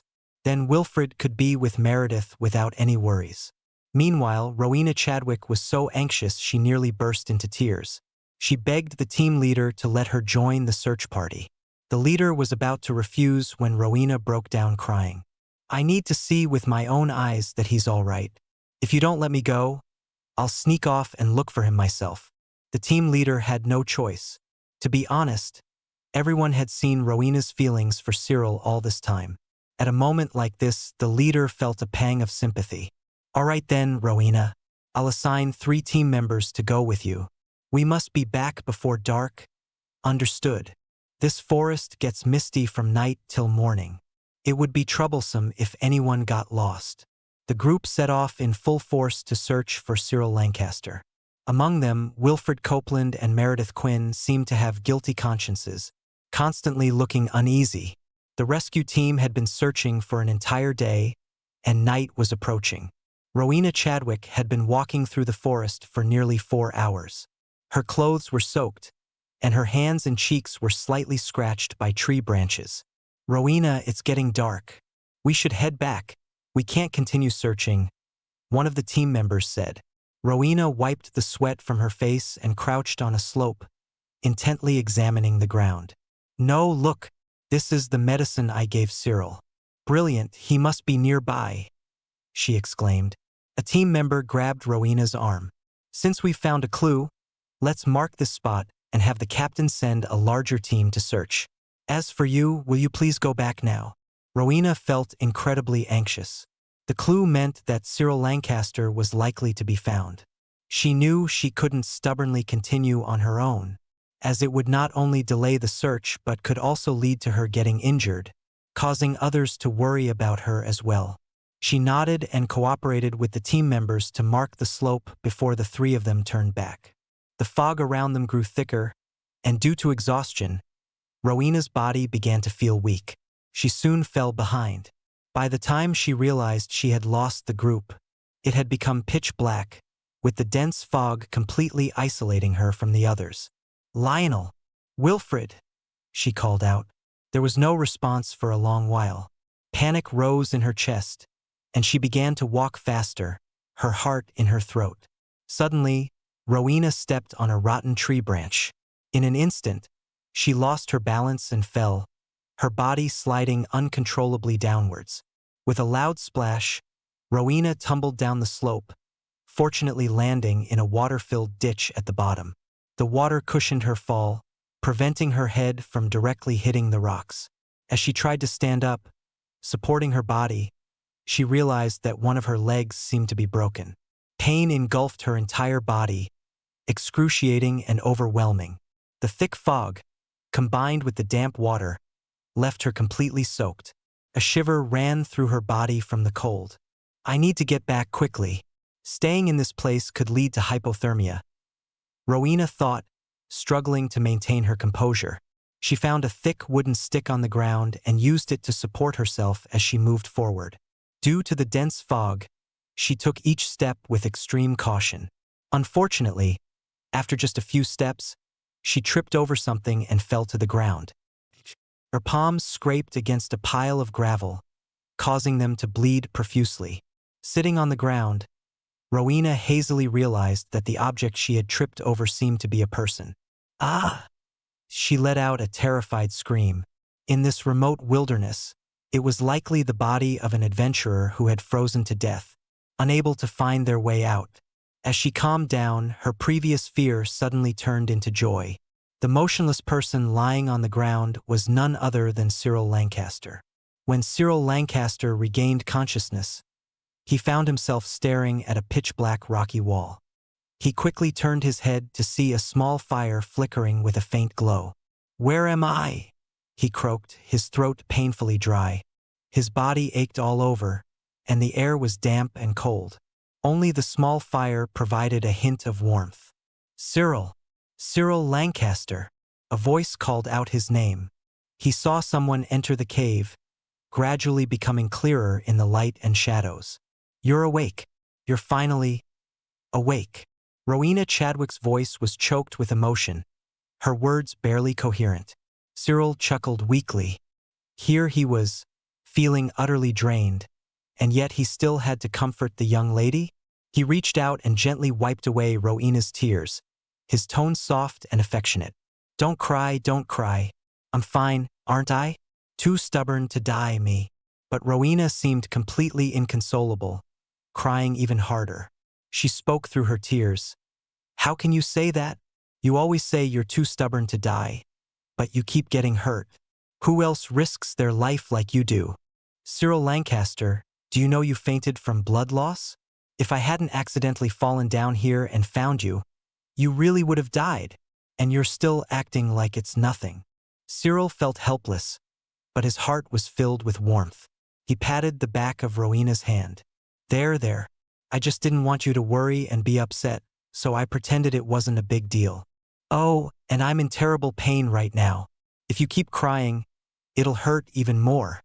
He thought this would comfort Rowena, but to his surprise, the next moment he found himself enveloped in a warm embrace. Rowena had hugged him without hesitation.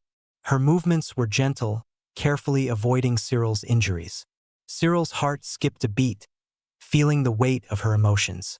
He paused, then lightly stroked Rowena's back. She really was quite warm. The firelight flickered gently as the two sat around the fire. Cyril tilted his head slightly, and Rowena nervously rubbed her palms together, speaking in a small voice. What are you looking at? I didn't mean to. I was just so worried about you. That's why She looked so adorable when she was flustered and shy, Cyril thought to himself. He then said with a smile, I know. I'm just glad you're here. I don't know what I'd have done without you.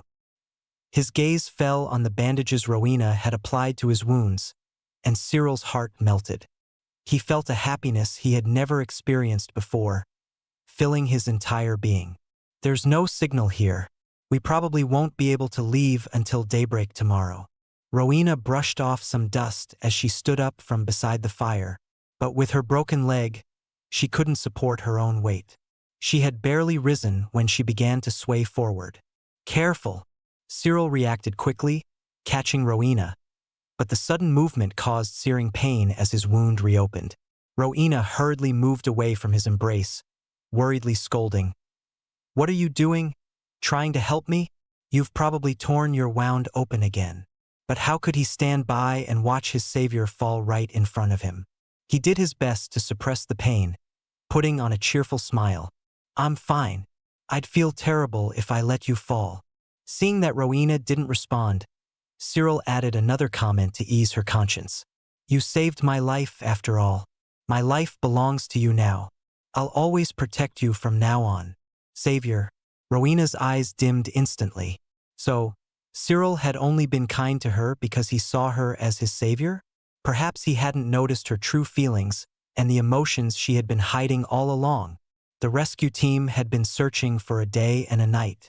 Meredith Quinn and Wilfred Copeland were paired together, and when they returned, they were utterly exhausted. The team leader held a meeting to analyze Cyril Lancaster's disappearance route. At this point, a junior team member recalled, I remember Cyril Lancaster went after the ringleader alone, but someone was following him. Wilfred's pupils suddenly dilated, forcefully suppressing the panic on his face. Who followed him?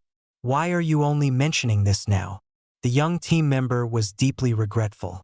Due to the sudden nature of the incident, it wasn't until now, when he had calmed down, that he remembered. However, he couldn't recall who had followed Cyril Lancaster, as he had only seen a silhouette at the time. Who exactly followed Cyril Lancaster? Where did he go missing? For a long moment, no one answered. Meanwhile, Meredith's gaze fell softly on Wilfred's face. He nervously clenched his fist. He could only pray in his heart that Cyril Lancaster had simply fallen to his death. After the meeting, Meredith pulled Wilfred aside and questioned him in a low voice. Wilfred, do you know something? How could I? Meredith, you suspect that I was the one following Cyril Lancaster and that I'm withholding information. Meredith frowned.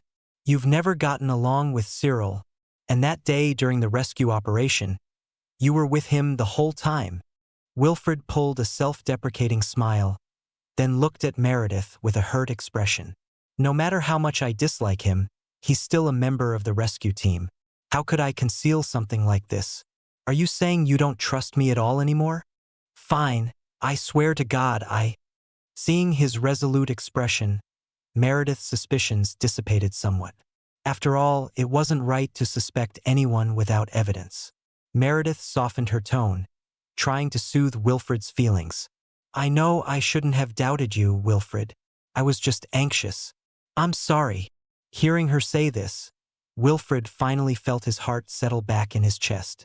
On the third day, as evening approached, the rescue team leader reluctantly announced their return, abandoning the search. "I don't agree. We must find Cyril Lancaster no matter what." Meredith's desperate voice echoed through the fog-filled forest. "Meredith, don't be rash. We can't continue searching at this point. Do you realize that Rowena Chadwick from the Royal Westminster Hospital has also gone missing? If we continue, we'll only lose more of our comrades." Upon hearing that Rowena had also disappeared, Meredith felt a twinge of satisfaction in her heart. Seeing Meredith losing control of her emotions, Wilfred grabbed her arm. "Meredith, don't be impulsive. Now is not the time to be stubborn. If you carry on like this, you'll end up getting yourself killed." "But what about Cyril? I can't just give up like this."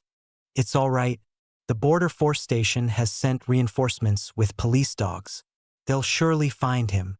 Meredith had no choice but to abandon her idea of searching for Cyril Lancaster alone. As dawn broke, Cyril Lancaster and Rowena Chadwick supported each other as they left the small cave where they had spent the night. "Cyril, do you think we'll make it out of this forest?" Cyril reached out and touched one of the towering spruce trees beside them. His expression relaxed. "Don't forget, I'm the rescue team leader. While my wilderness survival knowledge might not be comprehensive, I do know a thing or two." He looked around, judging the direction based on the growth of the trees. "Let's go." He supported Rowena's arm as they slowly made their way forward. Both were injured, so their progress was slow, and there were numerous poisonous snakes and rodents along the way.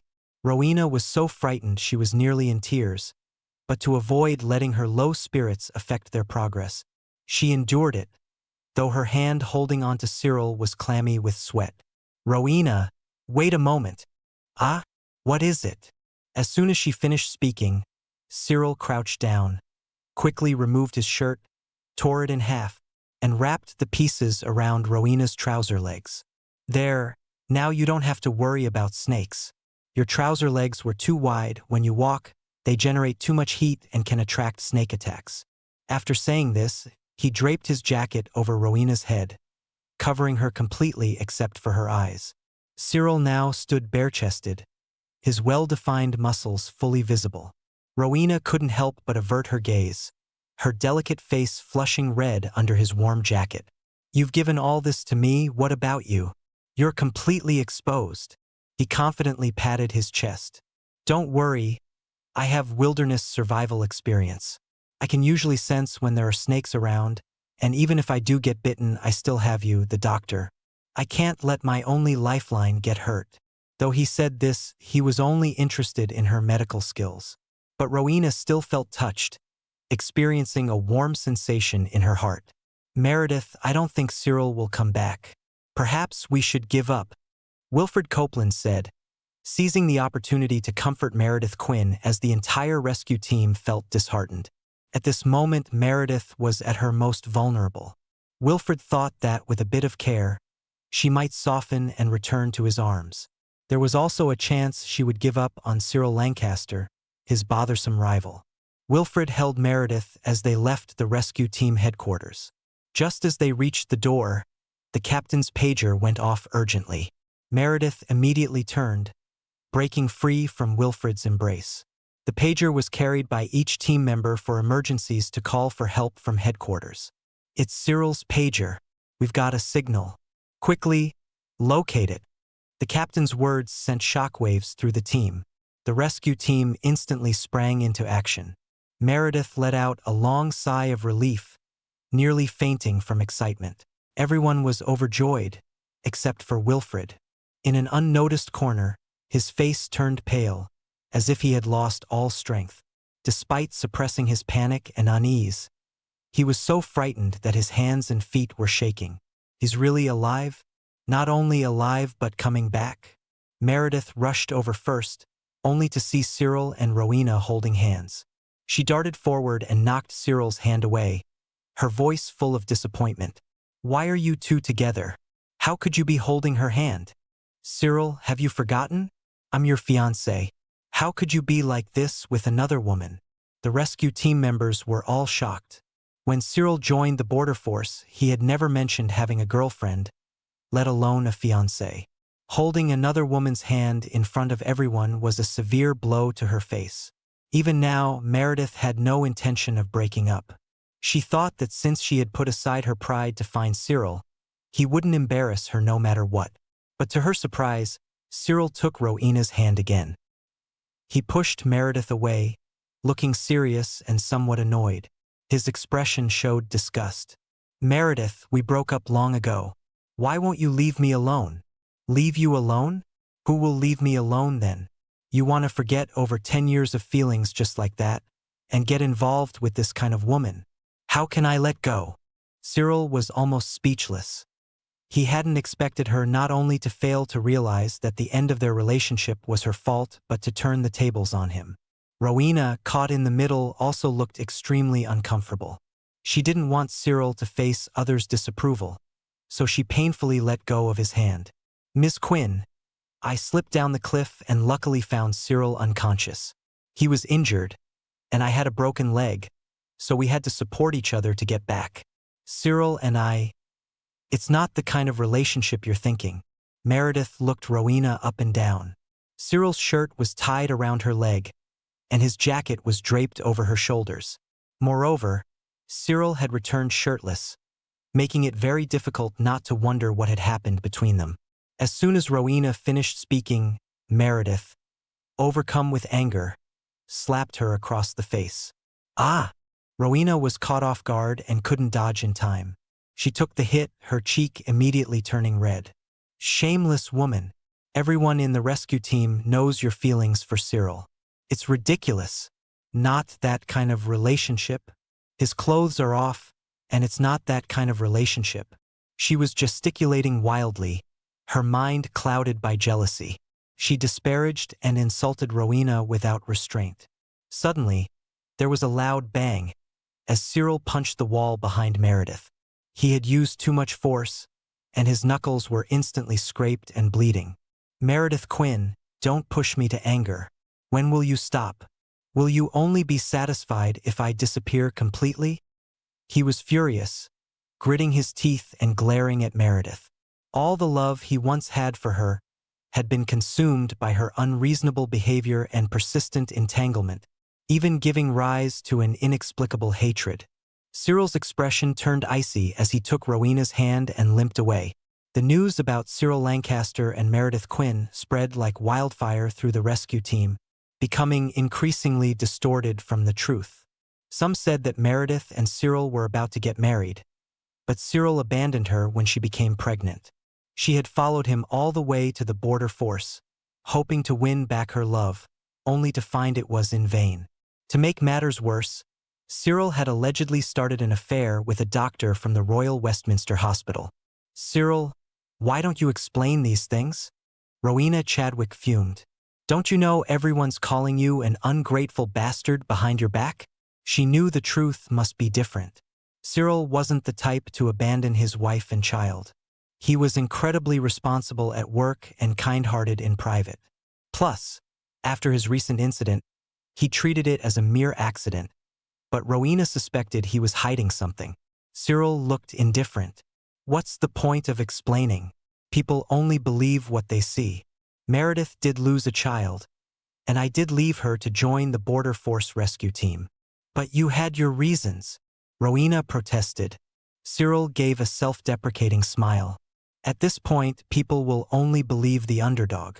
Any explanation I give would probably be in vain. Before long, The harmonious atmosphere in the rescue team was shattered by these rumors. Many began to ostracize Cyril. During rescue missions, they avoided teaming up with him, and in the canteen, some deliberately knocked over his tray. Rowena watched it all, her heart aching. She confronted Meredith. "Is this how you love him? Watching him suffer while you put yourself on a pedestal?" Meredith's eyes flashed with venom. "Rowena, why don't you leave him then? If you step aside, I'll clear up the facts, and I can be with Cyril again." "So, you spread these rumors?" Rowena asked, frowning. Meredith scoffed. "I never said anything. I don't know who started it, but I don't care, as long as you leave Cyril." Slap!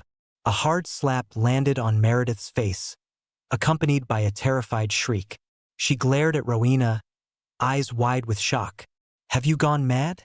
You hit me?" Rowena's eyes brimmed with tears, her voice shaking. "Meredith, you don't deserve Cyril. Your love for him is cheap, but fine. I'll do as you wish. I'll leave him. Don't think I'm giving up on Cyril. I just don't want him to get hurt again. Please clear up the rumors about him abandoning his wife and child. He needs to continue his career with the rescue team. He can't have his life ruined by this." Meredith, holding her cheek, snarled with rising anger. "Rowena, stop acting so noble. You're the one who came between Cyril and me. You're nothing but a homewrecker. How dare you take the high ground? I should have you sent back to the city so you'll never see Cyril again." As soon as she finished speaking, Rowena pulled out a document from her pocket. It was her transfer application. "No need to bother. I've already applied for a transfer. But you'd better promise me you'll clear Cyril's name. Otherwise, I'll haunt him for the rest of his life, even if it kills me." Meredith's agitation finally subsided somewhat. She looked down at Rowena's transfer document and nodded reluctantly. As Rowena Chadwick prepared to transfer back to the city, Cyril Lancaster felt a pang of bitterness in his heart. His feelings for Rowena seemed to have taken root in some mysterious way, and he admitted to himself that he was very reluctant to let her go. But he knew all too well the irreversible nature of his own choices, and he didn't want to hold Rowena back. She still had plenty of wonderful times ahead to enjoy. As for himself, if he were to sacrifice his life during a rescue operation one day, at least it would be a meaningful death. "It's good that you're going back. You won't have to live in constant fear anymore," he said. Rowena watched Cyril as he silently packed her luggage, feeling a lump in her throat. "Cyril, do you really not want me to stay by your side at all?" Cyril's hands paused, and he lowered his head to hide his disappointment. "Rowena, this is not a place you should be. It's too dangerous. I'll feel more at ease if you go back." To his surprise, Rowena then asked a question that Cyril didn't want to answer at all. "What about Meredith Quinn? Do you want her to go back too? Or do you want her to stay by your side?" He had long since lost any feelings for Meredith. To be honest, he didn't care where she went. But it seemed that no matter how he answered, Rowena would misunderstand his intentions. Cyril anxiously pursed his lips, about to speak. "It's all right. I won't push you anymore. I'm leaving. Take care of yourself." Rowena pulled her suitcase and stepped out of the simple dormitory with its constantly leaking tap into the cold wind. As his hands fell empty, Cyril felt a sense of loss that he couldn't quite explain. He wanted to hold her back, but his reason told him it was enough. She had done more than enough for him. He couldn't selfishly keep her by his side and ruin her promising future. Not long after Rowena left, a rescue operation was launched. The rescue was successful, and the team arranged a celebration. "Cyril, after this rescue operation, you'll be promoted to team leader. Congratulations!" Cyril looked at the bustling celebration, feeling inexplicably melancholic. He smiled and socialized, smiling at all the team members, but deep down he couldn't feel truly happy. He had suffered a minor injury during this operation, although it had been properly treated. Looking at his bandaged wound, he felt uneasy. Rowena's technique seemed better than this, he thought to himself. Suddenly, a swaying figure lunged towards Cyril. His expression immediately tightened as he instinctively caught the person. Meredith Quinn was drunk, her eyes unfocused. "Cyril, I think I've had too much to drink. Could you take me back?" The rescue team members whispered among themselves as they watched. Ever since Meredith had clarified the rumors, mentioning that Cyril had come to the border force for work, and that she had followed him here for love, the two of them had become the team's romantic success story. Everyone considered them a couple. Oh my, I'm already full of this lovey-dovey stuff. How can I eat anything else? That's right, Captain Lancaster, Captain Quinn, stop showing off, we can't take it anymore. Meredith's face was flushed red, while Cyril felt extremely embarrassed. A team member walked over and gave Cyril a push, teasingly saying, "Captain, you'd better take Captain Quinn back quickly. Don't waste this rare opportunity." They all chimed in, urging Cyril on. He heaved a long sigh, discreetly pushing Meredith away and gripping her arm with one hand. "You all keep eating. I'll just take her back for a moment." As soon as they entered the room, Meredith suddenly threw herself into Cyril's arms, hugging his neck and kissing him fervently. "Enough, Meredith Quinn." She was forcefully pushed away by Cyril, nearly stumbling and falling to the ground. Cyril's eyes grew cold as he impatiently averted his gaze. "You rest. I'm leaving." She suddenly hugged Cyril from behind, her eyes brimming with tears. "You still won't forgive me, will you? Why are you treating me like this? Just because of that little incident, you abandon me, leave me, and I still shamelessly follow you here. But every time you give me the cold shoulder." "Cyril Lancaster, what does all our years of love mean to you?" The air froze for a moment. Cyril forcibly pried open Meredith's embrace, his gaze as calm as water, even cold. He looked at Meredith as if she were a stranger. "Meredith Quinn, we ended long ago, from the moment you betrayed me and got together with Wilfred Copeland. And I've long since had no feelings for you whatsoever." "I don't believe it. Cyril Lancaster, if you don't like me anymore, why don't you accept Rowena's pursuit? You still have me in your heart. You can't let go." These words were almost laughable. Cyril indeed couldn't help but chuckle. "You're really lacking in self-awareness.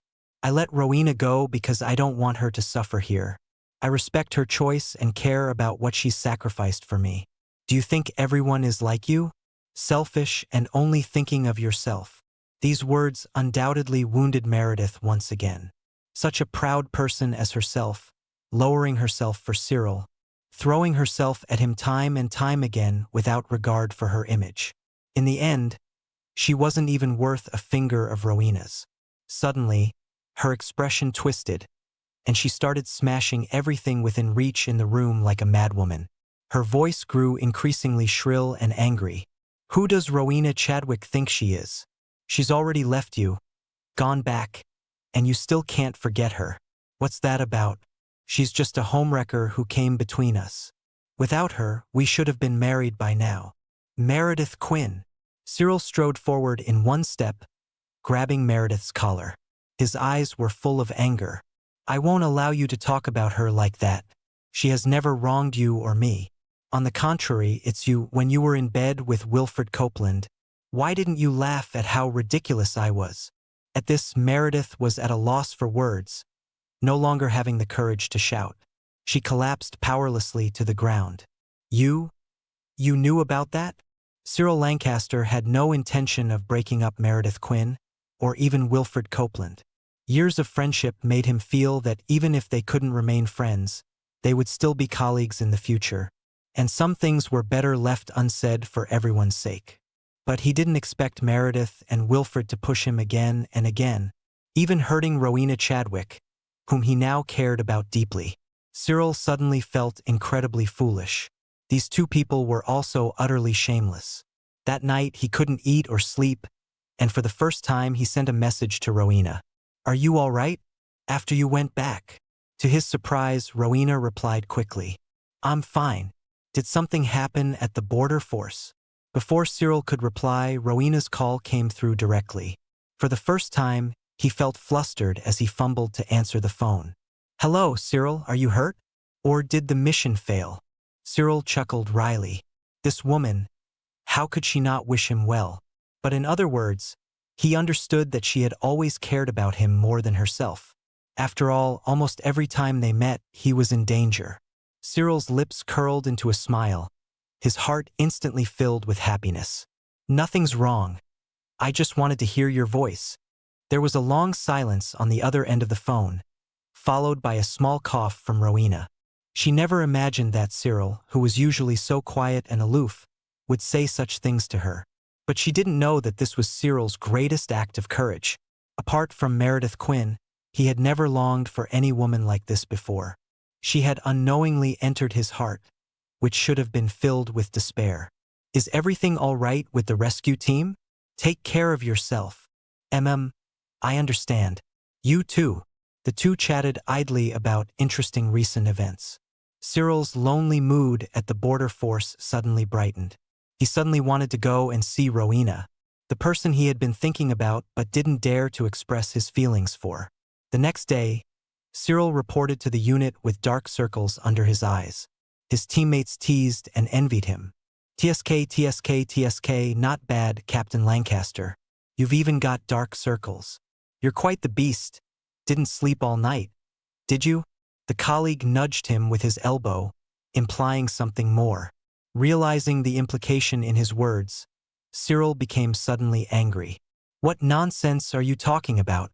There's nothing between Meredith Quinn and me. I dropped her off and went back to my own quarters yesterday. Don't spread rumors." As he spoke, he slammed the sign-in sheet on the table. The team members were a bit stunned. "What's his problem?" Meredith Quinn admitted that they were together all night yesterday. "I was just teasing him. Why is he getting so angry at me?" "Mental. Hey, don't take it to heart. That's just how Captain Lancaster is.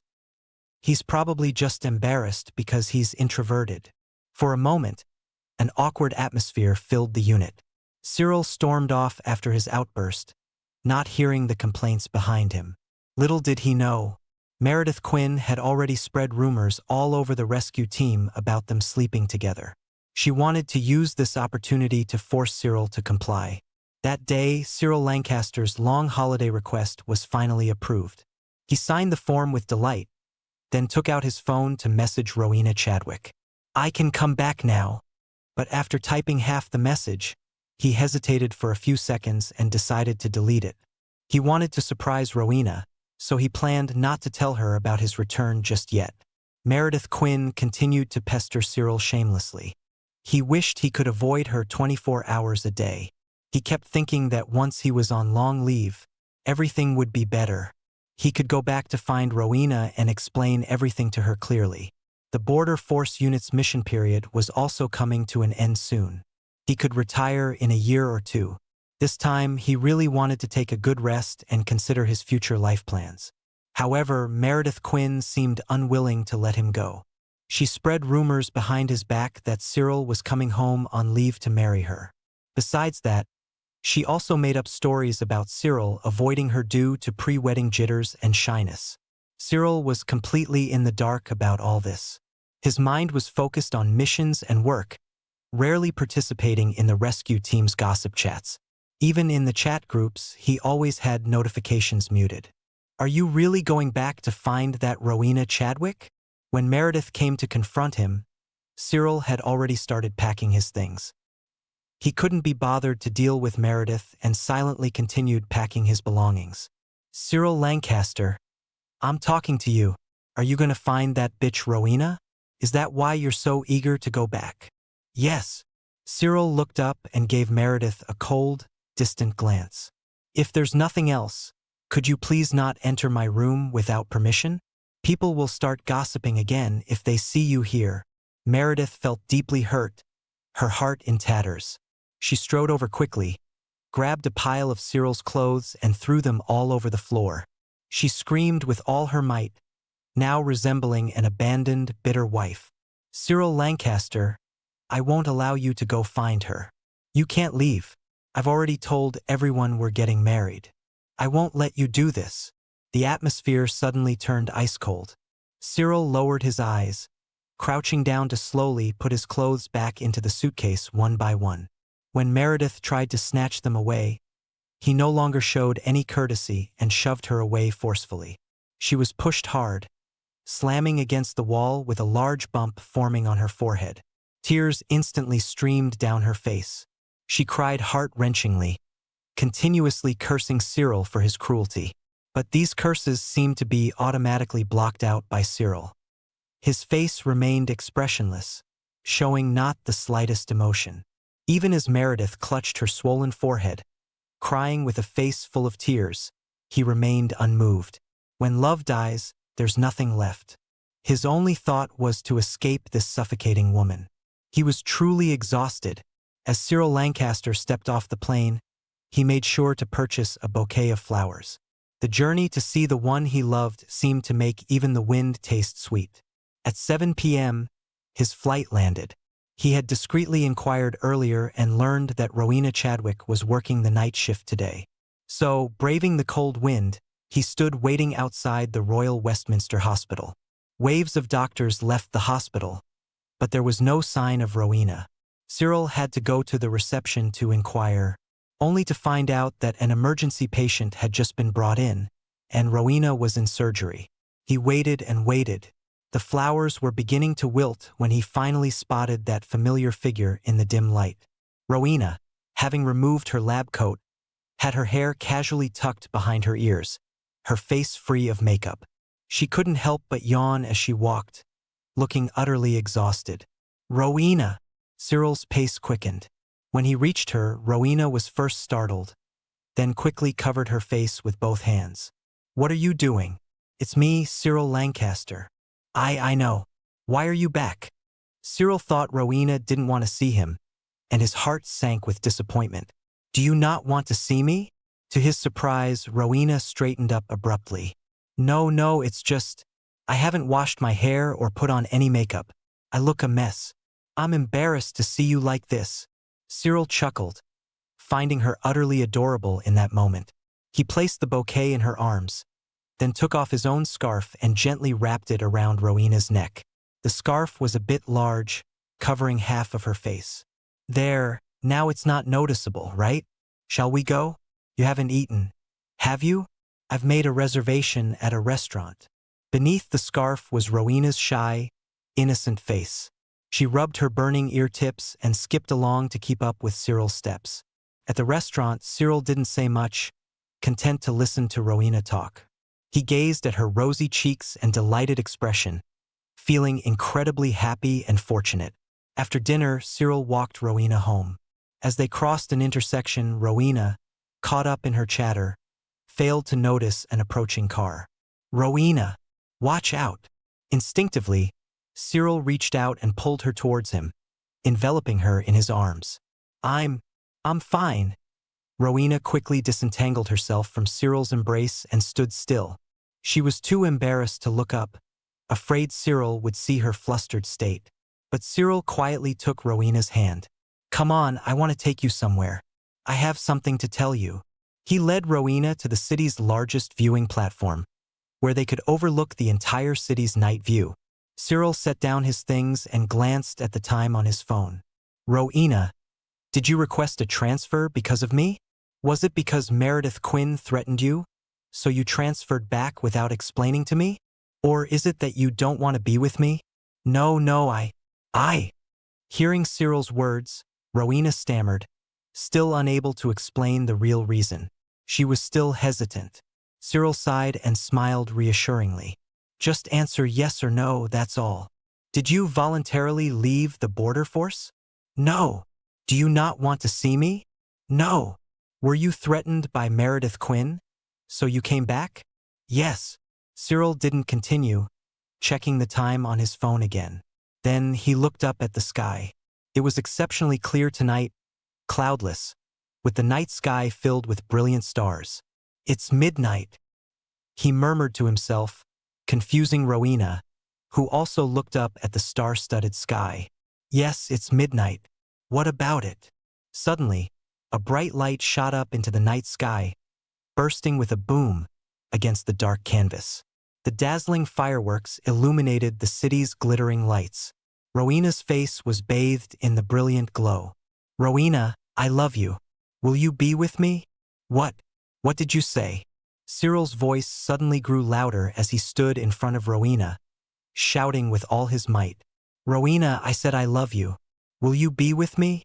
The fireworks were spectacular, their explosions echoing continuously. Under the bursts of colorful lights, Rowena looked at Cyril in disbelief. He pulled out a beautiful diamond ring, his expression a mix of shyness and excitement. "I'm not one for beating around the bush. This is actually an engagement ring. If you're willing, I'll wait for your answer. If you're not, we can go our separate ways when we leave here." Before he could finish, Rowena, blushing, extended her hand. "Cyril Lancaster, I do. I love you. Let's be together." As the ring slipped onto her finger, Cyril felt a bit dazed. Unable to contain his joy, he pulled Rowena into his arms. He had finally found his one true home in this life. A month's holiday was a rare luxury for Cyril Lancaster. To spend more time with Rowena Chadwick, he practically lived at the Royal Westminster Hospital, waiting for her shifts to end and secretly watching her work. Rowena playfully linked her arm through his. Two workaholics together. "I fear our future will be filled with more time apart than together." Cyril affectionately stroked her hair, his smile tender. "Give me one more year. My border force assignment will be over then. I'll retire and stay home, spending every day with you." "How does that sound? Really? You're going to retire?" He couldn't help but clench his fist. His dream had always been to serve his country, but now that he had someone to care for, he found himself becoming a bit selfish. For the first half of his life, Cyril had dedicated himself without regret. Now, he realized he wanted to give himself a chance to experience happiness. Otherwise, he might go through life with unfulfilled longings. "Yes, I used to think I'd serve the country until my dying day, but now I've come to understand. When I'm too old for active duty, it's better to pass the torch to new blood. It's time I enjoy life and focus on my own happiness." Rowena smiled gently, showing her understanding. He had worked so hard. It was indeed time for him to rest. A month later, Cyril returned to the Border Force unit. As soon as he arrived, several team members gave him envious and congratulatory looks. He found it rather puzzling, as he hadn't yet announced his relationship with Rowena. After reporting in, he left the ranks, and a group of gossipy colleagues swarmed around him. "Congratulations, Lancaster. You're about to become a father. Cheers." "What? Father? What father?" Cyril's face paled as he suddenly realized something. He rushed straight to Meredith Quinn's room. Bang! He kicked open the door. Meredith, seeing him return, couldn't hide her joy. The next second, Cyril had his hand around her throat. "Meredith Quinn, what on earth have you been saying about me?" Meredith's eyes reddened. She forced a smile, and at that moment, Cyril found her utterly terrifying. "Cyril Lancaster, if you've got the guts, kill me. Make our child an orphan. Let everyone mock you." She had gone mad, staring at Cyril with a gaze full of desperation and venom. "You must marry me. Only by marrying me can you keep your job and save face. Otherwise, Cyril Lancaster, I'll die right in front of you." Cyril scoffed, throwing her onto the bed, his gaze ice-cold. "Meredith Quinn, give up this foolish idea. I'm with Rowena now, and I plan to propose and marry her as soon as I retire. There will be nothing between us in the future." He slammed the door as he left. A burst of mocking laughter erupted from Meredith's room. The laughter grew louder and louder, like the claws of a demon tearing at one's heart. Cyril cursed under his breath, "Mental!" and hurried away. He'd had enough and just wished time would pass quickly. He was desperate to escape from the presence of such an extreme person as Meredith Quinn. Unexpectedly, 3 days after he rejoined the unit, Meredith Quinn got into trouble. "What? Suicide?" Cyril Lancaster exclaimed in disbelief as he rushed to the hospital room. To force him into marriage, Meredith Quinn had resorted to attempting suicide. Looking at her desperate state, he felt a wave of disgust. "Cyril Lancaster, how could you do this to Meredith, you beast?" Meredith's parents had also arrived upon hearing the news. Without a word, They slapped Cyril across the face. Our poor Meredith. She followed you all the way to the border force station. And this is how you treat her, you ungrateful wretch. His teammates whispered among themselves. Lancaster's gone too far this time. How could he do this to Quinn? She's so devoted to him. Exactly, and they're having a baby. He can't just refuse to marry her. Cyril tasted blood in his mouth.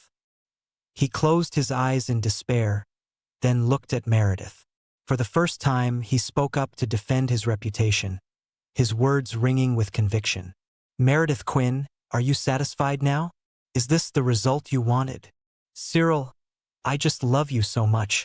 What have I done wrong? Why can't you understand me? Cyril suddenly burst into laughter, which turned to tears. Love me? Is it love to always take Wilfred's side?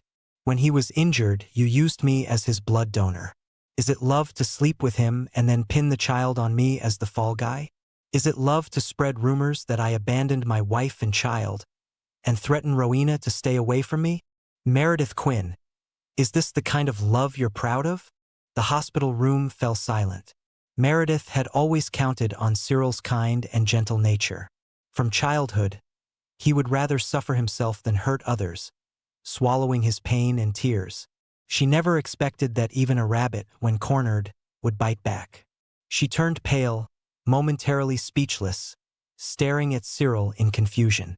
After a while, Meredith's parents began to shout. Lancaster, you're talking nonsense. You're ruining our daughter's reputation, you scoundrel. Meredith's father raised his hand to strike Cyril, but Cyril grabbed his wrist firmly. Let go of me. All of you, shut up. Cyril roared, silencing everyone. Cyril's strength was well known in the entire rescue team. No one dared to challenge him. This time he was clearly angry. He shoved Meredith's father's hand away and pulled out a document from his pocket. This is the paternity test for the child you aborted, Meredith. What do you have to say now? Oh, and for the one you're carrying now, I think we should do another test just to be sure. I want to see if it's mine or that bastard Wilfred's. He glared at Meredith, his eyes red with fury. Years of suppressed anger finally erupted. At that moment, the door opened, and Wilfred Copeland entered belatedly. Meredith's eyes immediately turned to Wilfred. She looked at him desperately, as if grasping at her last straw. Wilfred snatched the papers from Cyril's hand and tore them to shreds. Cyril Lancaster, you're spewing lies, trying to frame Meredith and me. I'm telling you, I can sue you for defamation. Cyril laughed bitterly. He couldn't believe the audacity of this man. He still wanted to sue him for defamation? Fine. Then let's have a look at this, shall we? Cyril Lancaster took out his mobile phone and began to play a recording. The content was the conversation from that day when Wilfred Copeland wanted to kill him and push him down the slope. Cyril himself hadn't expected that he had accidentally triggered the rescue monitoring device on his body, inadvertently recording this conversation and video. After his near-death experience, he never mentioned it to anyone, always thinking it was better to let sleeping dogs lie. Wilfred only harbored hostility towards him because of Meredith Quinn's feelings. If he were to be punished and leave the rescue team, the border force would lose another valuable asset. Unexpectedly, Wilfred remained unrepentant. Not only did he fail to recognize his mistake, but he also joined forces with Meredith Quinn to insult and harm him countless times. Wilfred, should I report you for attempted murder? Or should you report me for defamation? Cyril asked coldly. Meredith Quinn and Wilfred Copeland instantly lost the trust of everyone present. Wilfred's face visibly paled, beads of sweat forming on his forehead. You all think I'm easy to bully, slandering and defaming me without restraint. Meredith, Wilfred, don't you know that evil deeds will be repaid? Cyril, no, it's not like that. I just wanted you to come back to me. I know what I did before was wrong. Meredith threw off the blanket, almost kneeling on the ground in desperation, clutching Cyril's clothes tightly. She sobbed, tears streaming down her face. But now it was too late for regrets. I really know I was wrong. Please forgive me, Cyril. Didn't you love me the most? Cyril grabbed his clothes and yanked them away, leaving the wrinkled hem. Get lost. I stopped loving you long ago. These words hit Meredith like a sledgehammer, making her wish she were dead. She collapsed on the ground, crying, with only the resolute silhouette of Cyril's departing figure left in her sight. Meredith Quinn was sent back to the city and dismissed from her position for maliciously framing Cyril Lancaster and concealing the fact of her miscarriage. She was to be investigated and dealt with accordingly. Wilfred Copeland was sentenced to 4 years in prison for attempted murder and permanently disqualified from holding any position. He would never be able to work in rescue, law enforcement, or related fields again.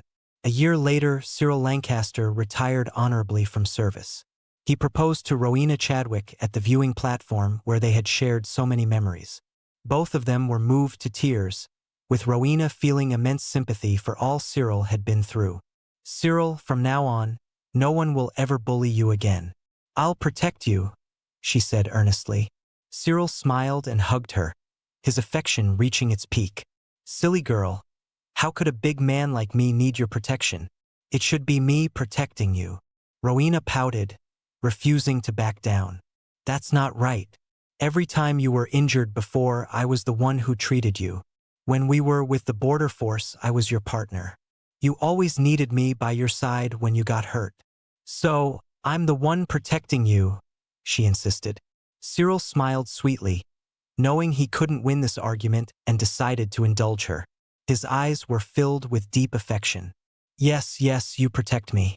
Actually, after you left, I always felt that you were the most careful when bandaging me, and your stitches were the neatest. How can that be? We doctors are all professionals.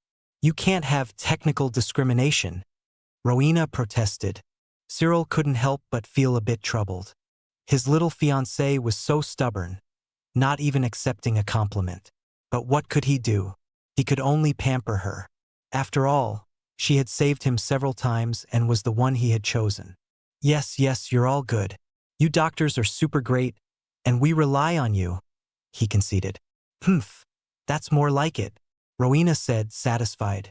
The two walked along, chatting and laughing, just like an ordinary couple, sweet and happy. That night there were no fireworks, only the starry sky under the night canopy, once again witnessing this hard-won love. "Cyril Lancaster, I like you," Rowena declared. "Silly, is it just like?" Cyril teased. "Well then, I love you," she amended. Rowena Chadwick? I love you too," Cyril responded warmly.